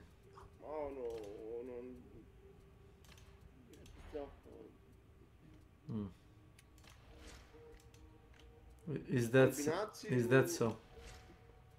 Kombinaciju onoga artiljerijskih onih kao crossbowa i lightinga.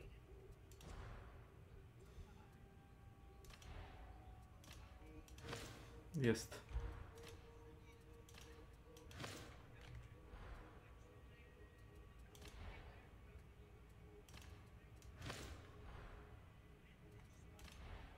Evo, Kinezi vam prave upravo to što sada u Tajdu se radi. Da. A šta se radi? Gradovi na gradovima. Šta je to problem? Šta sad ti, oni su nešto intelektualni kad to rade. Mega struktura. To je sad neki novi koncept, a? Star jedno 100 godina. Ne moram da gledam, barem. Znači ima ulice na zgradi. Da. Gledao sam jedan short, pokazuje jedan tip, kaže, vi mislite, kaže, da je ovo kao krov, kaže, on je krov, kaže, ovo je, kaže, podrum kao zgrade, onda kao ide ni stepenice dole, ide par puta, ide niže dok ne dođe do ulici. Tako smo gledali isto, ja mislim da smo.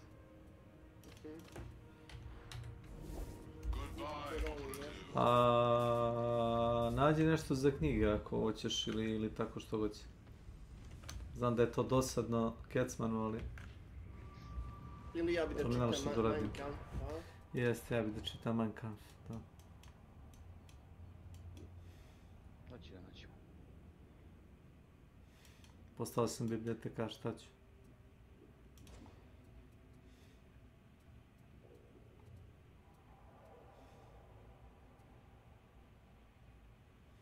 Ajde da probamo da ga jebem.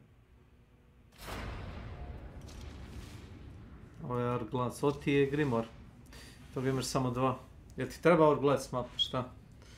Treba, naravno da mi treba. Sve mi. Onda dobro. Sjećaš se onog Corruption Resista, to će ti sad trebati. Joj, čekaj. Nemoj sad da kažeš da nemaš Corruption Resista, ćeš da otkažemo, šta? Ajde ću da tražim onda... Evo izvoli. Ne, Kecman uzme, sad on se nešto prisjeća. Nego da resetujem neke zadatke, imam dregove. Resetujem, 1000 drag kilova, hvala, ne treba, to da radim nedelju dana neću. Ne treba. Skrabova sa range killova. Ni to nemoj, to sve, to izbaci, verujem. Izbaci to, ozbiljno ti kažem. Da, zato je rekao. Sve gluposti. Treba da odigraš 10 mapa da bi dobio možda 500 kilova, ako i 500 kilova. Gluposti. Neverovatno. Znam jer sam ja to radio. 3-4 dana igram sa jednim karakterom, mogu završiti te zdravlje. Da, na mjestu sam. Rolovao sam 2 zadatka, oba sam rolovao, brate. Masters.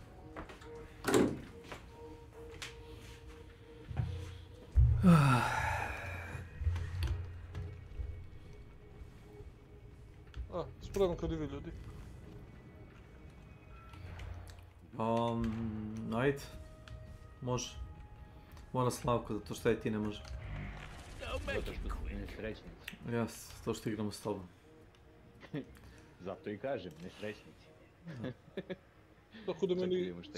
Ovo je prvi put da nemam skripte, evo to zadatke. Slavko, pa evo ti je 2, brate, imaš 3 skripte. Drugi zadatak u sredini, on ti ima skripte. 2. Da, evo vidim. A mislim da je bio... Strike ja? Da. Okej.